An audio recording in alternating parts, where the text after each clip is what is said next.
ಉತ್ಸರ್ಜನ ಮೂಲಕ ಉಪಾಗಮ ವಿಷಯವಾಗಿ ಮಾತನಾಡಲಿಕ್ಕಿದ್ದಾರೆ.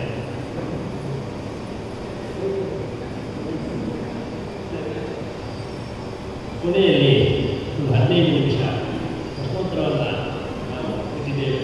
ನಿಮಗೆ ಏನಾದರೂ ಜಿಜ್ಞಾಸೆ ಉಪಾಗಮ ವಿಷಯದ ಜಿಜ್ಞಾಸೆ ಅಂದರೆ ನೇರವಾಗಿ ವಿದ್ವಾಂಸರಲ್ಲಿ ಮಾತಾಡಬಹುದು. ಅದೇ ರೀತಿ ನಿಮಗೆ ಉತ್ಸರ್ಜನದ ಬಗ್ಗೆಯೋ ಉಪಾಗಮದ ಬಗ್ಗೆಯೋ ಏನಾದರೂ ಜಿಜ್ಞಾಸೆ ಅಂದರೆ ವೇದಿಕೆಯಲ್ಲೇ ಅವರು ನೇರವಾಗಿ ಪ್ರಶ್ನೆ ಕೇಳುವುದು, ಸಾಮಾನ್ಯ ಸಮಾಜದ ಉತ್ತರವನ್ನು ನೀಡಲಿಕ್ಕಿದ್ದಾರೆ.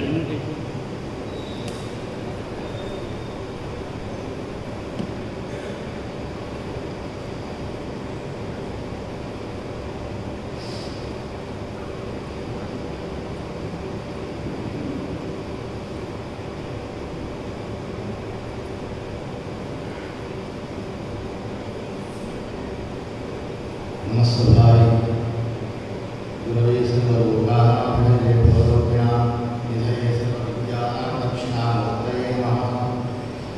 भगवन्तम् आदिदेवं भजत प्रह्लादपरिपाकं सगुणयति सत्रियोगं स्मरणम् उपाकं पाकं वेदमिव। ಪ್ರಹ್ಲಾದನ ಭಕ್ತಿ ಪರಿಪಕ್ವತೆ ಪುಣ್ಯ ಭಾಗ್ಯವೋ ಎಂಬಂತೆ ಮೈದೋರಿದ ಸ್ಮರಣ ಮಾತ್ರದಿಂದಲೇ ಸತ್ಕ್ರಿಯೆಗಳನ್ನು, ಸತ್ಕಾರ್ಯಗಳನ್ನು, ಸತ್ಕರ್ಮಗಳನ್ನು ಅವುಗಳ ಸಫಲತೆಯನ್ನು ನೀಡುವ ಪುರಾಣ ಪುರುಷೋತ್ತಮನಾದಂತಹ ಗುರು ನರಸಿಂಹಸ್ವಾಮಿಗೆ ಪೂರ್ಣವಾದಂತಹ ನಮಸ್ಕಾರಗಳು. ಉಪಾಕರ್ಮ ವೇದವಿವ. ಹೇಗೆ ಉಪಾಕರ್ಮವು ವೇದಾವರಣಕ್ಕೆ ಕಾರಣವಾಗಿ ವೇದಗಳ ಮೂಲಕ ಸತ್ಯಯೋಗ ಎಲ್ಲ ಸತ್ಕರ್ಮಗಳು ಸಫಲತೆಯನ್ನು ಹೊಂದಲಿ ಹಾಗೂ ನಮ್ಮ ಉಪನ್ಯಾಸವು ಕೂಡ ವೇದಿಕೆಯಲ್ಲಿಯೂ ಸಭೆಯಲ್ಲಿಯೂ ವಿರಾಜಮಾನರಾದಂತಹ ಗುರುವರೇಣ್ಯರೇ ಹಾಗೂ ಸಭಾಸಭೆ ಆತ್ಮೀಯರೇ ಎಲ್ಲ ಸಾಧನ ಗಮನಗಳು. ಈಗಾಗಲೇ ಬಹು ಸಮಯವಾಗಿದೆ. ಶ್ರಾವಣ ಮಾಸದಲ್ಲಿ ಆಗಬೇಕಾದ ಉಪಕರ್ಮ ಸಿದ್ಧಾಂತದಂತೆ ಭಾದ್ರಪದಕ್ಕೆ ಬಂದಿದೆ. ಅದನ್ನು ನಮ್ಮ ಗುರುಗಳಾದಂಥ ಭಟ್ರು ಮುಂದುವರೆಸಿ ಪಿತೃಪಕ್ಷ ತಾಳಿದರು. ಇನ್ನೇ ನವರಾತ್ರವನ್ನು ಬಿಟ್ಟು ಉಪಕರ್ಮ ಬಿಟ್ಟೇ ಹೋಗುತ್ತೆ, ವಿಸರ್ಜನೆ ಆಗಿಬಿಡುತ್ತೆ. ಏನು ಮಾಡಿದ್ರು? ಆದರೂ ಕೂಡ 1:30 ಗಂಟೆ ಅವಕಾಶ ಕೊಟ್ಟಿದ್ದಾರೆ. ಅಷ್ಟೆಲ್ಲ ಮಾಡಿದರೆ ಇವತ್ತು ಶನಿವಾರ ಸ್ವಾಮಿ ಬೆಂಗಳೂರಿನ ಬಂದು ಇಷ್ಟೆಲ್ಲ ಮಾಡಬೇಕಾಗಿಲ್ಲ, ಶನಿವಾರ ಮನೆ ತಗೊಂಡು ಶನಿವಾರ ಮನೆಗೆ ಹಾಕೊಂಡ್ಬಿಡ್ತೇವೆ ಅಂತೆಲ್ಲ ಹೊರಟು ಹೋಗ್ತಾರೆ. ಕೆಲವೇ ದಿನ ಕಾಣಿಸ್ತಾ ಇದ್ದಾರೆ. ಮನೆಯಲ್ಲೇ ಉಪಕರ್ಮ ಮಾಡೋದು, ದೇವಸ್ಥಾನಕ್ಕೆ ಹೋಗೋದು ಒಂದೆರಡು ಜನ ಇಲ್ಲ. ಮೊನ್ನೆ 4 ದಿವಸ ಆದ ತಕ್ಷಣ ಒಂದು ಮಹಾಲಯ ಮಾಡಬೇಕಾಗಿ ಬಂತು. ಮನೆಯವರು ಹೇಳಿದರು, ಆ ಶನಿವಾರ ಎಕ್ಸ್ಚೇಂಜ್ ಮಾಡಿ ಅಂತ, ಎಕ್ಸ್ಚೇಂಜ್ ಮಾಡೋಣ ಅಂತ. ಯಾಕೆಮ್ಮ ಮೊನ್ನೆ 4 ದಿವಸ ಆಯ್ತಲ್ಲ ಉಪಕರ್ಮ ಆಗಿ? ಇಲ್ಲ, ಯಾಕೋ ಜನಿವಾರ ಎಕ್ಸ್ಚೇಂಜ್ ಮಾಡಲಿಕ್ಕೆ ಸಾಧ್ಯತೆ ಬರುತ್ತಲ್ಲ, ಮಹಾಲಯ ಮಾಡಿಬಿಡೋಣ. ಉಪಕರ್ಮ ಅಂದರೆ ಜನಿವಾರ ಎಕ್ಸ್ಚೇಂಜ್ ಬರುತ್ತ. ಸುಲಭದಲ್ಲಿ ಹೇಳೋದಂದರೆ ನಾವೆಲ್ಲ ವಿಸರ್ಜನೆ ಮಾಡಿ ಬಿಟ್ಟಿದ್ದೇವೆ. ಯಾವಾಗ? ಉಪನಯನ ಕಾಲದಲ್ಲಿ ಹೀಗಿರುತ್ತೆ ಹೇಳಿ.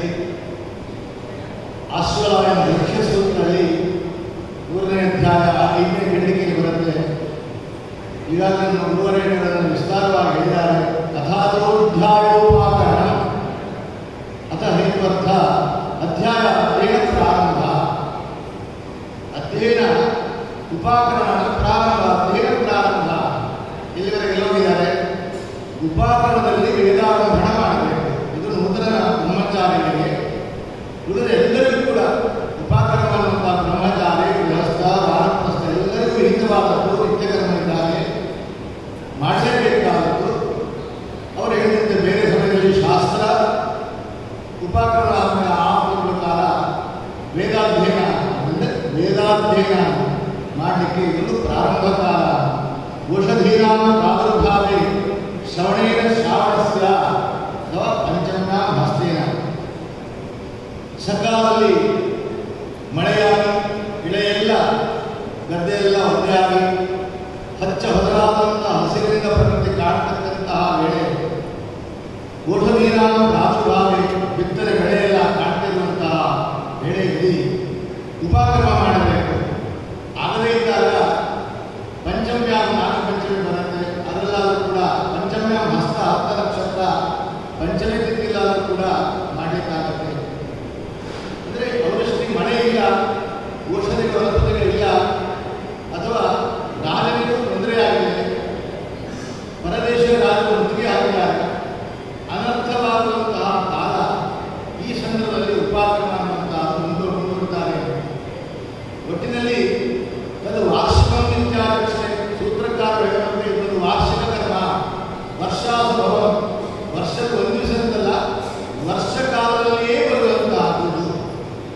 ಹಾಗಾದರೆ ಶ್ರಾವಣ್ಯ ಅಂತ ಹೇಳಿದಾಗ ಶ್ರವಣ ನಕ್ಷತ್ರಯುಕ್ತವಾದಂತಹ ಶ್ರಾವಣ ಮಾಸದಲ್ಲೇ ಮಾಡಬೇಕಂತ ವಿಹಿತವಾದ ಮೇಲೆ ಈ ಬಾರಿ ಪಾತ್ರಗಳು ಕೂಡ ಮುಂದೂಡಲಾಗಿದೆ.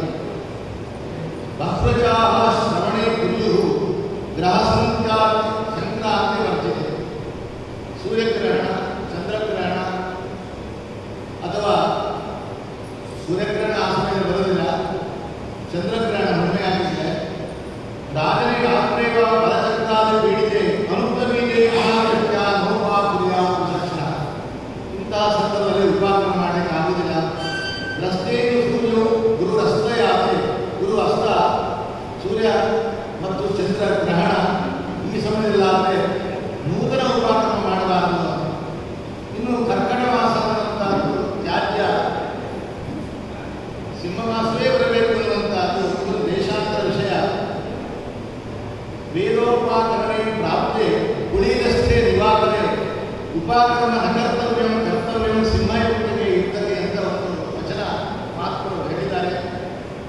ಈ ಒಂದು ಸೌರಮಾನ ಪದ್ಧತಿ ನಮ್ಮ ಉಡುಪಿ ಅದು ಮಂಗಳೂರು ಈ ಒಂದು ದಕ್ಷಿಣ ಕನ್ನಡ ಕ್ಷೇತ್ರದಲ್ಲೆಲ್ಲ ವಿಹಿತವಾದ ಕಾರಣ ಉಪಕ್ರಮವನ್ನು ಶ್ರಾವಣದಲ್ಲಾಗಲಿ ಭಾರತದಲ್ಲಾಗಲಿ ಮಾಡುವಂತಹ ಇದು ಶಾಸ್ತ್ರ ಸಮ್ಮತವಾದದ್ದು. ಇನ್ನು ಕಾಲ ಅನ್ನುವಂಥದ್ರ ಬಗ್ಗೆ ವಿವರಣೆ ಮಾಡ್ತಾನೆ. ಅಧ್ಯಾಯೋ ಸಪ್ತಮಂ ಆಖ್ಯಾಂ ಪೌರ್ಣಮಾಸ್ಯಾಂ ವಿಧೀಯತೆ. ವಿಸರ್ಜನ ಮೊದಲು ಮಾಡಬೇಕು ಮಾಘ ಮಾಸದಲ್ಲಿ, ಹುಣ್ಣಿಮೆ ಪೌಷ ಮಾಸದಲ್ಲಿ. ಅದಾರಭ್ಯ ಷಣ್ಮಾಸ ಷಡಂಗಾನಿ ವಿಧೀಯತೆ. ಇಲ್ಲಿಂದ ಪ್ರಾರಂಭಗೊಂಡು 6 ತಿಂಗಳ ಕಾಲ ಅಂದರೆ ಮುಂದಿನ ಉಪಕ್ರಮ ಬರುವವರೆಗೂ ಕೂಡ ಷಡಂಗಾನಿ ವೇದ, ಶಿಕ್ಷಾ, ವ್ಯಾಕರಣ, ಛಂದಸ್ಸು, ನಿರುಕ್ತ, ಜ್ಯೋತಿಷ, ಕಲ್ಪ ಈ ಒಂದು 6 ಅಂಗಗಳು ಮತ್ತು ಶಾಸ್ತ್ರಾಧ್ಯಯನ ಮಾಡುವಂತಹ ಕಾಲ. ಆ ಸಮಯದಲ್ಲೂ ಕೂಡ 6 ತಿಂಗಳ ವೇದಾಧ್ಯಯನ ಮಾಡದೇ ಇದ್ದರೆ, ಬರೀ ಶಾಸ್ತ್ರಾಧ್ಯಯನ ಮಾಡಿದರೆ ಎಲ್ಲ ಮರ ಹೋಗುತ್ತಲ್ಲ, ಅದು ಮರ್ತೋಗುತ್ತೆ ಅಂತ ಇರುತ್ತೆ. ಯಾಕಂದರೆ ನಮ್ಮ ಗುರುಗಳು ಕತ್ತಿ ಮತದಾ ಇದ್ದಾರೆ, ನಿತ್ಯವೂ ವೇದಾಧ್ಯಯನ ಮಾಡಬೇಕು. ಹಾಗಿರುವಾಗ ಈ ಪಕ್ಷ ತೊಂದರೆ ಆಗುತ್ತೆ ಅಂತ ಹೇಳಿದಾಗ ಶ್ರೀಯುತ ವಿದ್ವಾಂಸರು ಹೇಳಿದ್ದಾರೆ, ಶುಕ್ಲ ಪಕ್ಷದಲ್ಲಿ ವೇದಾಧ್ಯಯನ, ಕೃಷ್ಣ ಪಕ್ಷದಲ್ಲಿ ಶಾಸ್ತ್ರಾಧ್ಯಯನ. ಒಂದೇ ದಿವಸದಲ್ಲಿ ಕೂಡ ನಮ್ಮ ಗುರುಗಳು ಸೋತಿ ನಾಗರಾಜ ಕೂಡ ಏನು ಮಾಡ್ತಾರೆ, ಬೆಳಿಗ್ಗೆ ವೇದಾಧ್ಯಯನ ಅಧ್ಯಾಪನ, ಸಾಯಂಕಾಲದಲ್ಲಿ ಶಾಸ್ತ್ರಾಧ್ಯಯನ ಶಾಸ್ತ್ರ ಅಧ್ಯಾಪನ ಮಾಡುವಂಥ ಸಂಪ್ರದಾಯ 360 ದಿವಸವೂ ಇಟ್ಕೊಂಡಿದ್ದಾರೆ. ಇದೊಂದು ಪಕ್ಷ ಇದೆ, ಇದು ಋಷಿಸಮ್ಮತವಾದದ್ದು. ಅದು ಸುಮಾರಾಗಿ ಹೇಳಿದ್ರೆ ಮಾಘ ಮಾಸದಲ್ಲಿ ವಿಸರ್ಜನೆ ಮಾಡಬೇಕು. ವೇದ ಉತ್ಸೃಷ್ಟಾವೈ ವೇದ, ಎಲ್ಲ ವೇದಗಳು ನಮ್ಮಿಂದ ಬಿಡಲ್ಪಟ್ಟವು, ಇನ್ನು ನಾವು ಶಾಸ್ತ್ರಾಧ್ಯಯನ ಮಾಡ್ತೇವೆ ಅನ್ನುವಂಥ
ಆಮೇಲೆ ವಿಸರ್ಜನೆ ಮಾಡಬೇಕು. ನದಿ ತೀರಕ್ಕೆ ಹೋಗಿ ಸ್ನಾನ ಮಾಡಿ ಅಲ್ಲಿ ಸಂಕಲ್ಪಪೂರ್ವಕವಾಗಿ ಸ್ನಾನ ಮಾಡುವಂತಹದ್ದು ಹಾಗೂ ಬ್ರಹ್ಮಯಜ್ಞ ತರ್ಪಣ ಇಷ್ಟೆಲ್ಲ ಆದ ಬಳಿಕ ಶಾಂತಿ ಸೂಕ್ತ ಪರ್ಜನ್ಯ ಮಳೆ ಬರಬೇಕು ಅಂತ ಆಮೇಲೆ ಒಂದು ಉಪಕರ್ಮ ಮಾಡಿಕೊಂಡು ಅವಕಾಶ ಇದೆ. ವಿಸರ್ಜನಂತ ವೇದಾನ ಉಪಾಕರಣ ಕರ್ಮಚ ಅತೃತ್ವ ವೇದೇನ ಪರಮ ಒಂದು ವೇಳೆ ಉಪಾಕರ್ಮ ವಿಸರ್ಜನೆ ಮಾಡದೇ ಇದ್ದರೆ ಅವನಿಗೆ ವೇದ ಸಿದ್ಧಿಯೂ ಆಗೋದಿಲ್ಲ, ಕರ್ಮಕಾಂಡದ ಸಫಲತೆಯೂ ಬರುವುದಿಲ್ಲ. ಆದ್ದರಿಂದ ಇದು ಒಂದು ನಿತ್ಯಕರ್ಮ ಅನ್ನುವಂಥದ್ದು ಹೇಗೆ ಬ್ರಹ್ಮಯಜ್ಞವಾದ ಅಂತ ವ್ಯಾಖ್ಯಾನಕಾರರು ಸಾರಿದ್ದಾರೆ ಹೇಳಿದ್ದಾರೆ. ಆಮೇಲೆ ಉಪಾಕರ್ಮ ಅಗ್ನಿ ಯಾವುದು? ಸಂಸ್ಕಾರ ಕರ್ಮಗಳನ್ನು ಹೆಚ್ಚು ಉಪಾಸನಾಗ್ನಿ ಮಾಡಬೇಕು. ಕೆಲವು ಲೌಕಿಕಾಗ್ನಿ ಅಂತ ಉಪಾಕರ್ಮ ವಿಸರ್ಜನೆಯಿಂದ ಲೌಕಿಕಾಗ್ನಿ ಪ್ರಕೃತಿ ಲೌಕಿಕಾಗ್ನಿಯಲ್ಲೇ ಮಾಡಬೇಕಾದ್ದು. ನಾವು ಆಚಾರ್ಯರಾದರು ನಮ್ಮ ಶಿಷ್ಯ ಸಮುದಾಯವೊಂದಿಗೆ ಮಾಡುವ ಕಾರಣ ಅದು ಉಪಾಸನಾಗ್ನಿ ಅಲ್ಲ, ವಿಸರ್ಜನೆ ಅನ್ನುವಂಥದ್ದು ಉಪಾಕರ್ಮ ಲೌಕಿಕಾಗ್ನಿ.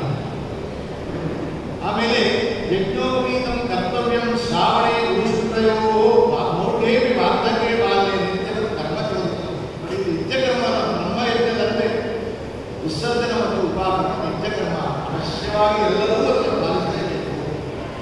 ಅವರು ಒಂದು ಯಜ್ಞೋಪೀತ ಧಾರಣ ಶ್ರಾವಣೆ ಗುರುಶುಕ್ರಯೋ ಒಂದು ವೇಳೆ ಗುರುಶುಕ್ರ ಹಸ್ತ ಇದ್ದರೂ ಕೂಡ ನೂತನ ಉಪಾಕರ್ಮ ಮಾಡುವವರಿಗೆ ದಿವಸ ಉದಯಗಾನ ಮಕ್ಕಳಿಗೆ ಉಪಾಕರ್ಮ ಮಾಡುವಾಗ ನೋಡ್ಕೊಳ್ತಾರೆ. ಅದು ಬಿಟ್ಟರೆ ಎಲ್ಲರೂ ಮಾಡಲೇಬೇಕಾದ್ದು. ಆಮೇಲೆ ಆಪತ್ತರ್ವಣೆ ನಮ್ಮೆಲ್ಲ ಭಾಗವಾದ ಎರಡೆರಡು ಬಾರಿ ಆಗಲ್ಲ, ಸರಿ ಮಾಡಿದ್ರೆ ಕಷ್ಟವಾಗಿದೆ. ಅಂದರೆ ಉಪಾಕರ್ಮ ದಿನೇ ಉಪಾಕರ್ಮ ದಿನೇ ಪೂರ್ವಂ ಉತ್ಸರ್ಗ ಸ್ಮೃತಿ. ಮೊದಲು ಉತ್ಸರ್ಜನ ಮಾಡಬೇಕು, ಆಮೇಲೆ ಉಪಾಕರ್ಮ ಮಾಡಬೇಕು. ಹಾಗಾದರೆ ಉಪಾಕರ್ಮ ಏನು? ಅದರ ಬಗ್ಗೆ ವಿವರಣೆ ನೀಡಿದ್ದಾರೆ. ಉಪಾಕರ್ಮ ಶಬ್ದ ಉಪಾಕರ್ಮ ಸಂಸ್ಕಾರಪೂರ್ವಕ ವೇದ ಸ್ವೀಕಾರ, ವೇದಾಧ್ಯಯನ. ಹೊಸದಾದ ಮಕ್ಕಳಿಗೆ ವೇದ ಸ್ವೀಕಾರ, ಉಳಿದವರಿಗೆ ವೇದಾಧ್ಯಯನ ಒಂದು ಕಾಲ. ಉಪ ಆ ದುರ್ಕರಣೆ ಎಂಬ ಧಾತುವಿಂದ ಲಿಟ್ ಮತ್ತು ತುಂ ಪ್ರತ್ಯಯ ಎರಡು ಪ್ರತ್ಯಯಗಳು ಬಂದಾಗ ಉಪಾಕರಣ ಇಲ್ಲ ಪ್ರಾರಂಭ ಇಲ್ಲ ಉಪಾಕರ್ಮ. ಆದರೆ ಶ್ರಾವಣ ಮಾಸದಲ್ಲಿ ಹೋಮಪೂರ್ವಕವಾಗಿ ವೇದ ಸ್ವೀಕಾರ ಎಂಬ ಒಂದು ಅರ್ಥವನ್ನು ಮಾಡಬಹುದು. ಇಲ್ಲಿ ಮುಖ್ಯವಾಗಿರುವುದು ವೇದಗಳ ಮಂತ್ರ ದೃಷ್ಟಾವರ ವೇದ ದೃಷ್ಟಾವು ಋಷಿಗಳು ಘೋರವಾದ ತಪಸ್ಸನ್ನು ಮಾಡಿ ತಪೋಭೂಮಿಕೆಯಲ್ಲಿ ಕಂಡುಕೊಂಡಂತಹ ಮಹಾಮಂತ್ರಗಳೇನಿದೆಯೋ ಅದನ್ನೇ ವೇದ ವಿವ್ಯಾಸ ಅದನ್ನು ವಿಭಾಗ ಮಾಡಿ ಆಯಾಯ ಮಂಡಲ ಆಯಾಯ ಅಷ್ಟಕ ಈ ಋಷಿ ಪರಂಪರೆ. ಅದಕ್ಕೆ ಋಷಿ ಯಾರು, ಅದು ಛಂದಸ್ಸೇನು, ಅದಕ್ಕೆ ದೇವತೆ ಯಾರು, ಇದನ್ನೆಲ್ಲ ಕ್ರಮಬದ್ಧವಾಗಿ ಜೋಡಿಸುವುದು ವೇದವ್ಯಾಸರು. ಹಾಗೆ ಅಂತಹ ಸಂದರ್ಭದಲ್ಲಿ ಭಕ್ತಿ ಸಹಿತರಾದ ಎಲ್ಲರೂ ಕೂಡ ಅನುಭವಿ ಸಹಿತರಾದಂತಹ ಗೌತಮಾದಿಗಳು ಅಥವಾ ಕಶ್ಯಪಾದಿ ಸಪ್ತರ್ಷಿಗಳನ್ನು ಪೂಜೆ ಮಾಡಬೇಕಾದ ಕರ್ತವ್ಯ. ಪ್ರಯೋಗ ಪಾರಿಜಾತ ಆ ಅನುಸಾರವಾಗಿ ಅವರು ಗೌತಮಾದಿ ಋಷಿಗಳನ್ನು ಹೇಳಿದರೆ ಬ್ರಹ್ಮಕರ್ಮ ಹಾಗೂ ಇನ್ನಿತರ ಅನೇಕ ಗ್ರಂಥಕಾರರ ಪ್ರಯೋಗಕರ್ತಾರ ಅಭಿಪ್ರಾಯದಂತೆ ಕಶ್ಯಪಾದಿ ಸಪ್ತರ್ಷಿಗಳ ಪೂಜೆ ಹಾಗೂ ಅರುಂಧತಿಯ ಪೂಜೆ ಎನ್ನುವಂತಹ ಗೌತಮ, ಜಮದಗ್ನಿ, ವಸಿಷ್ಠ, ಕಶ್ಯಪ, ಅತ್ರಿ, ಭರದ್ವಾಜ, ವಿಶ್ವಾಮಿತ್ರ ಹಾಗೂ ಅರುಂಧತಿ ಇದೊಂದು ಕ್ರಮ. ಕಶ್ಯಪ, ಅತ್ರಿ, ಭರದ್ವಾಜ, ವಿಶ್ವಾಮಿತ್ರ, ಗೌತಮ, ಜಮದಗ್ನಿ, ವಸಿಷ್ಠ, ಅರುಂಧತಿ. ಕಶ್ಯಪೋತ್ರ ಭರದ್ವಾಜೋ ವಿಶ್ವಾಮಿತ್ರೋ ಗೌತಮ ಜಮದಗ್ನಿ ವಸಿಷ್ಠ ಅರುಂಧತ್ಯ ಸಮಾಹಿತ ಅಂತ ಹೇಳಿದಂತೆ ಈ ಸಪ್ತರ್ಷಿಗಳನ್ನು ಪೂಜೆಯನ್ನು ಮಾಡಬೇಕು. ಸಪ್ತರ್ಷಿಗಳಿಗೆ ಬಗ್ಗೆ ಪ್ರಯೋಗ ವಿಷಯವೇ ಹೇಳಬೇಕಾದ ಕಾರಣ ಅದನ್ನೇ ಮುಂದಿಡ್ತಾ ಇದ್ದೀನಿ. ಆರಂಭದಲ್ಲಿ ಆ ಸಪ್ತರ್ಷಿಗಳನ್ನು ಆವಾಹನೆ ಮಾಡುವ ಕ್ರಮ ಹೇಗೆ? ಮೊದಲಾಗಿ ಮಾಡಬೇಕಾದ ಗುರು ಪ್ರಾರ್ಥನೆ, ಗಣಪತಿ ಪೂಜೆ, ಪುಣ್ಯಾವಾಹನ, ಪಂಚಗವ್ಯ ಮೇಲನ ಪಂಚಗವ್ಯ ಪ್ರಾಶನ. ಪಂಚಗವ್ಯ ಪ್ರಾಶನ ಮಾಡಬೇಕು. ಶುದ್ಧರಾದ ಬಳಿಕ ಪುಣ್ಯಾವಾಹನ ಮಾಡಿ ನೂತನ ಬ್ರಹ್ಮಚಾರಿಗಳಿದ್ದರೆ ನಾನೇಕ ವಾಚನ ಒಂದು ನಾನೇ ಸಮಾರಾಧನೆ ಮಾಡಿ ಋಷಿ ಪೂಜೆಯನ್ನು ಮಾಡಬೇಕು. ಈಗಾಗಲೇ ವಿದ್ವಾಂಸ ಹೇಳಿದಂತೆ ಒಂದೇ ದಿವಸ ವಿಸರ್ಜನ ಉಪಾಕರ್ಮ ಮಾಡುವಾಗ ಅದಕ್ಕೆ ಪ್ರಾಯಶ್ಚಿತ್ತ ಮಾಡಿಕೊಳ್ಳಬೇಕು. ಯಜುರ್ವೇದ ಬಗ್ಗೆ ತುಂಬ ಹೇಳಿದರು. ಋಗ್ವೇದಗಳು ಕೂಡ ವಿಹಿತವಾದ ಪ್ರಾಯಶ್ಚಿತ್ತ ಇದೆ. ಅಷ್ಟೆಲ್ಲ ಇವಾಗ ಆ ಮಕ್ಕಳನ್ನು ಹೇಳಿದ್ದು